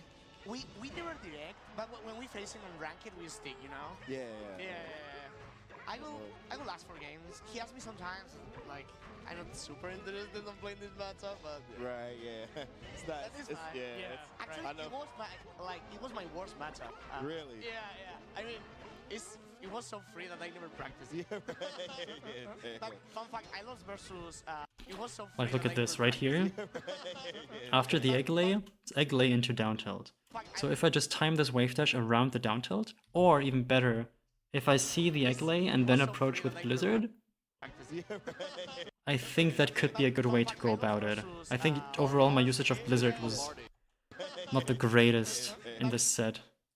So like right here, Yoshi's probably holding down to mash down tilt. So he's got this, and then he's gonna do this. So I can try to fight around this space here a bit more. I think that's something I really want to take away from it. So if I can just find someone to play the matchup with if I have to play aMSa before this set, I think that would help me a ton. Fun fact, I lost versus Army. Miss Lombardi. Is it impractical to try to edgeguard Yoshi when he's spiking Nana? Yes. and then I never lose again. You reverse force There's stock you, with you an just icon. can't go out there quick enough. Sometimes you can up B Nana before she gets spiked, I was like, yeah, I need to lock in. and that's alright. Last time I played Nicki, yeah. reverse force. Okay. You reverse force stocked him Yeah, with an icon. last time I played Nicki, reverse. Okay. Standing right there is alright. The roll-in is a bit preemptive. aMSa just read it. Yeah, but Nicki took like a couple of games from me, so it's pretty good. Okay. We are seeing like I saw a lot of down smashes. Yeah, this is the Peach play coming out. Oh, big chain grab opening. Okay, what we have? Nothing. Yeah. Yeah. This is a spot where I would up tilt nowadays. Okay. Just because what like we have? you Nothing. have the angle of Yoshi coming down on top of you. If you up tilt now, you can get up tilt into short top up air, into short top back air off stage, and then maybe the stock. I think I play very differently nowadays, so I hope that the good stuff I did back then still will work out. Jab shield, so good. That up tilt was insane too. Because if aMSa double jump canceled there, No he would way. have lost double jump. Oh, missed the grab. That was Z shield coming out. What The is weights. The weights. He's getting so much extra credit off of this. This is great for Nicki. Oh, wow. wait, is he- I love that. He might be dead. Yep. Wow. Whoa. I have to clap. Ooh, let me think about that. He might be dead. So Oh, wow. Wait, is he? so here Yoshi could down B, of course, right? Then I just get caught. love. But if I go all the way and then Yoshi also does this, oh, he tried to get an air dodge out. He might be dead. Yep. It might be 50-50 here, or close to it. Also po. Yeah. Yeah. I have to clap. Thanks, Jazz. I'll do my best. This Sopos was playing amazing. I really just have to make it to aMSa first. I think making it to aMSa is at least as hard as beating Number aMSa. 5 on the Nice, E there's the grab. And all of this man is still just hanging out. I just need to get even better at the chain grab. She'll learn. See, nice. Okay. And we are going to see like wait. crazy hang-ups actually. That's the first. RNG. Yeah, I shouldn't down throw down here. That's just not worth doing. Just RNG handoff. Yeah. The expected value is a lot better. So Okay, a little. Okay. Like, that's it. And that should have been a down Yeah, smash. almost died for that. I don't think Nana needed to be hit at all Yeah, there. nah, yeah. I don't think she was.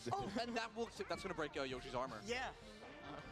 I'm Yeah, I don't think she was. And that's gonna break Yoshi's armor. yeah.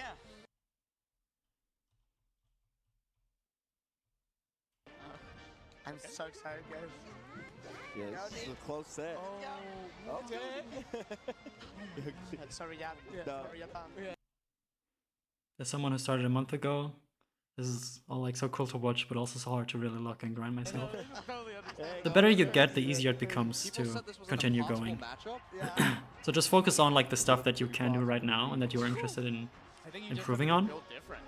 And that's so many matchups in Melee. Because it's kind of like you build up a stack of knowledge, and the larger that stack is, the more you can put on top, the easier it becomes, weirdly enough. I don't think the analogy fully works, but you get what I mean.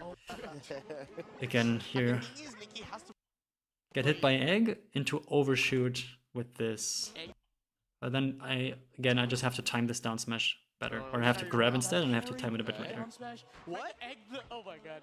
Genius. Oh, we did Rematch. No, my god. That was lemon There's 2 nine. eggs. That was Yo, this is demon Down tilt. time. that was lemon There's 2 nine. eggs. I also think if I can get blizzards out right here, those would help a lot against Yoshi's What? neutral Egg B. the, oh my god. Genius. Oh, we did Rematch. No, my god. That was lemon There's 2 nine. eggs. That was Yo, it was Down demon tilt. time. Down Oh, tilt fair, no. that's it. Oh We've my seen the God. Sopo do this before. This is so doable. Oh, what? Oh, He tries to cover it. Wait, is he dead? He's dead. Oh my God, goodness. Okay, and then you just raw smash attack him. Hell yeah. Thank you for the IC's YouTube guide. You're welcome. Glad you enjoyed it. Had a lot of fun making it. So I'm glad that people are taking something from it that helps them as well. Because I really felt like I needed it when I started playing. And now I have to improve it because there's lots of stuff to improve on in it. So I'll do that when I'm back from Tipped Off. Alright, thank you everyone for watching. I'll actually end the analysis here and I'll continue on my own probably at some point. Because I think it's difficult for me to be entertaining while doing this. Because I'm really just looking for patterns in the long run. And if I just want to do like a general guide of the matchup, I would have to do this differently. But since I'm analyzing for myself, there's like less for me to talk about because I know like a lot of situations I could explain, but I already know what's going on, where some other people might not. So I'll end it here. Thank you all for watching. Thanks for sticking around. Thank you to everyone who rated me. It was a great stream. Hope people enjoyed as much as I did. And yeah, check out the VOD to see the analysis or the little podcast thingy I did with Announce People about the Tipped Off preview, because that tournament's gonna be really fun. And I'll hopefully see all of you in chat again tomorrow. Hope you all have a good rest of the evening or afternoon, depending on where you are, or morning, I don't know, I don't care. So yeah, hope you enjoyed. Like and subscribe if you enjoyed the stream, and I'll see you all again soon. Bye!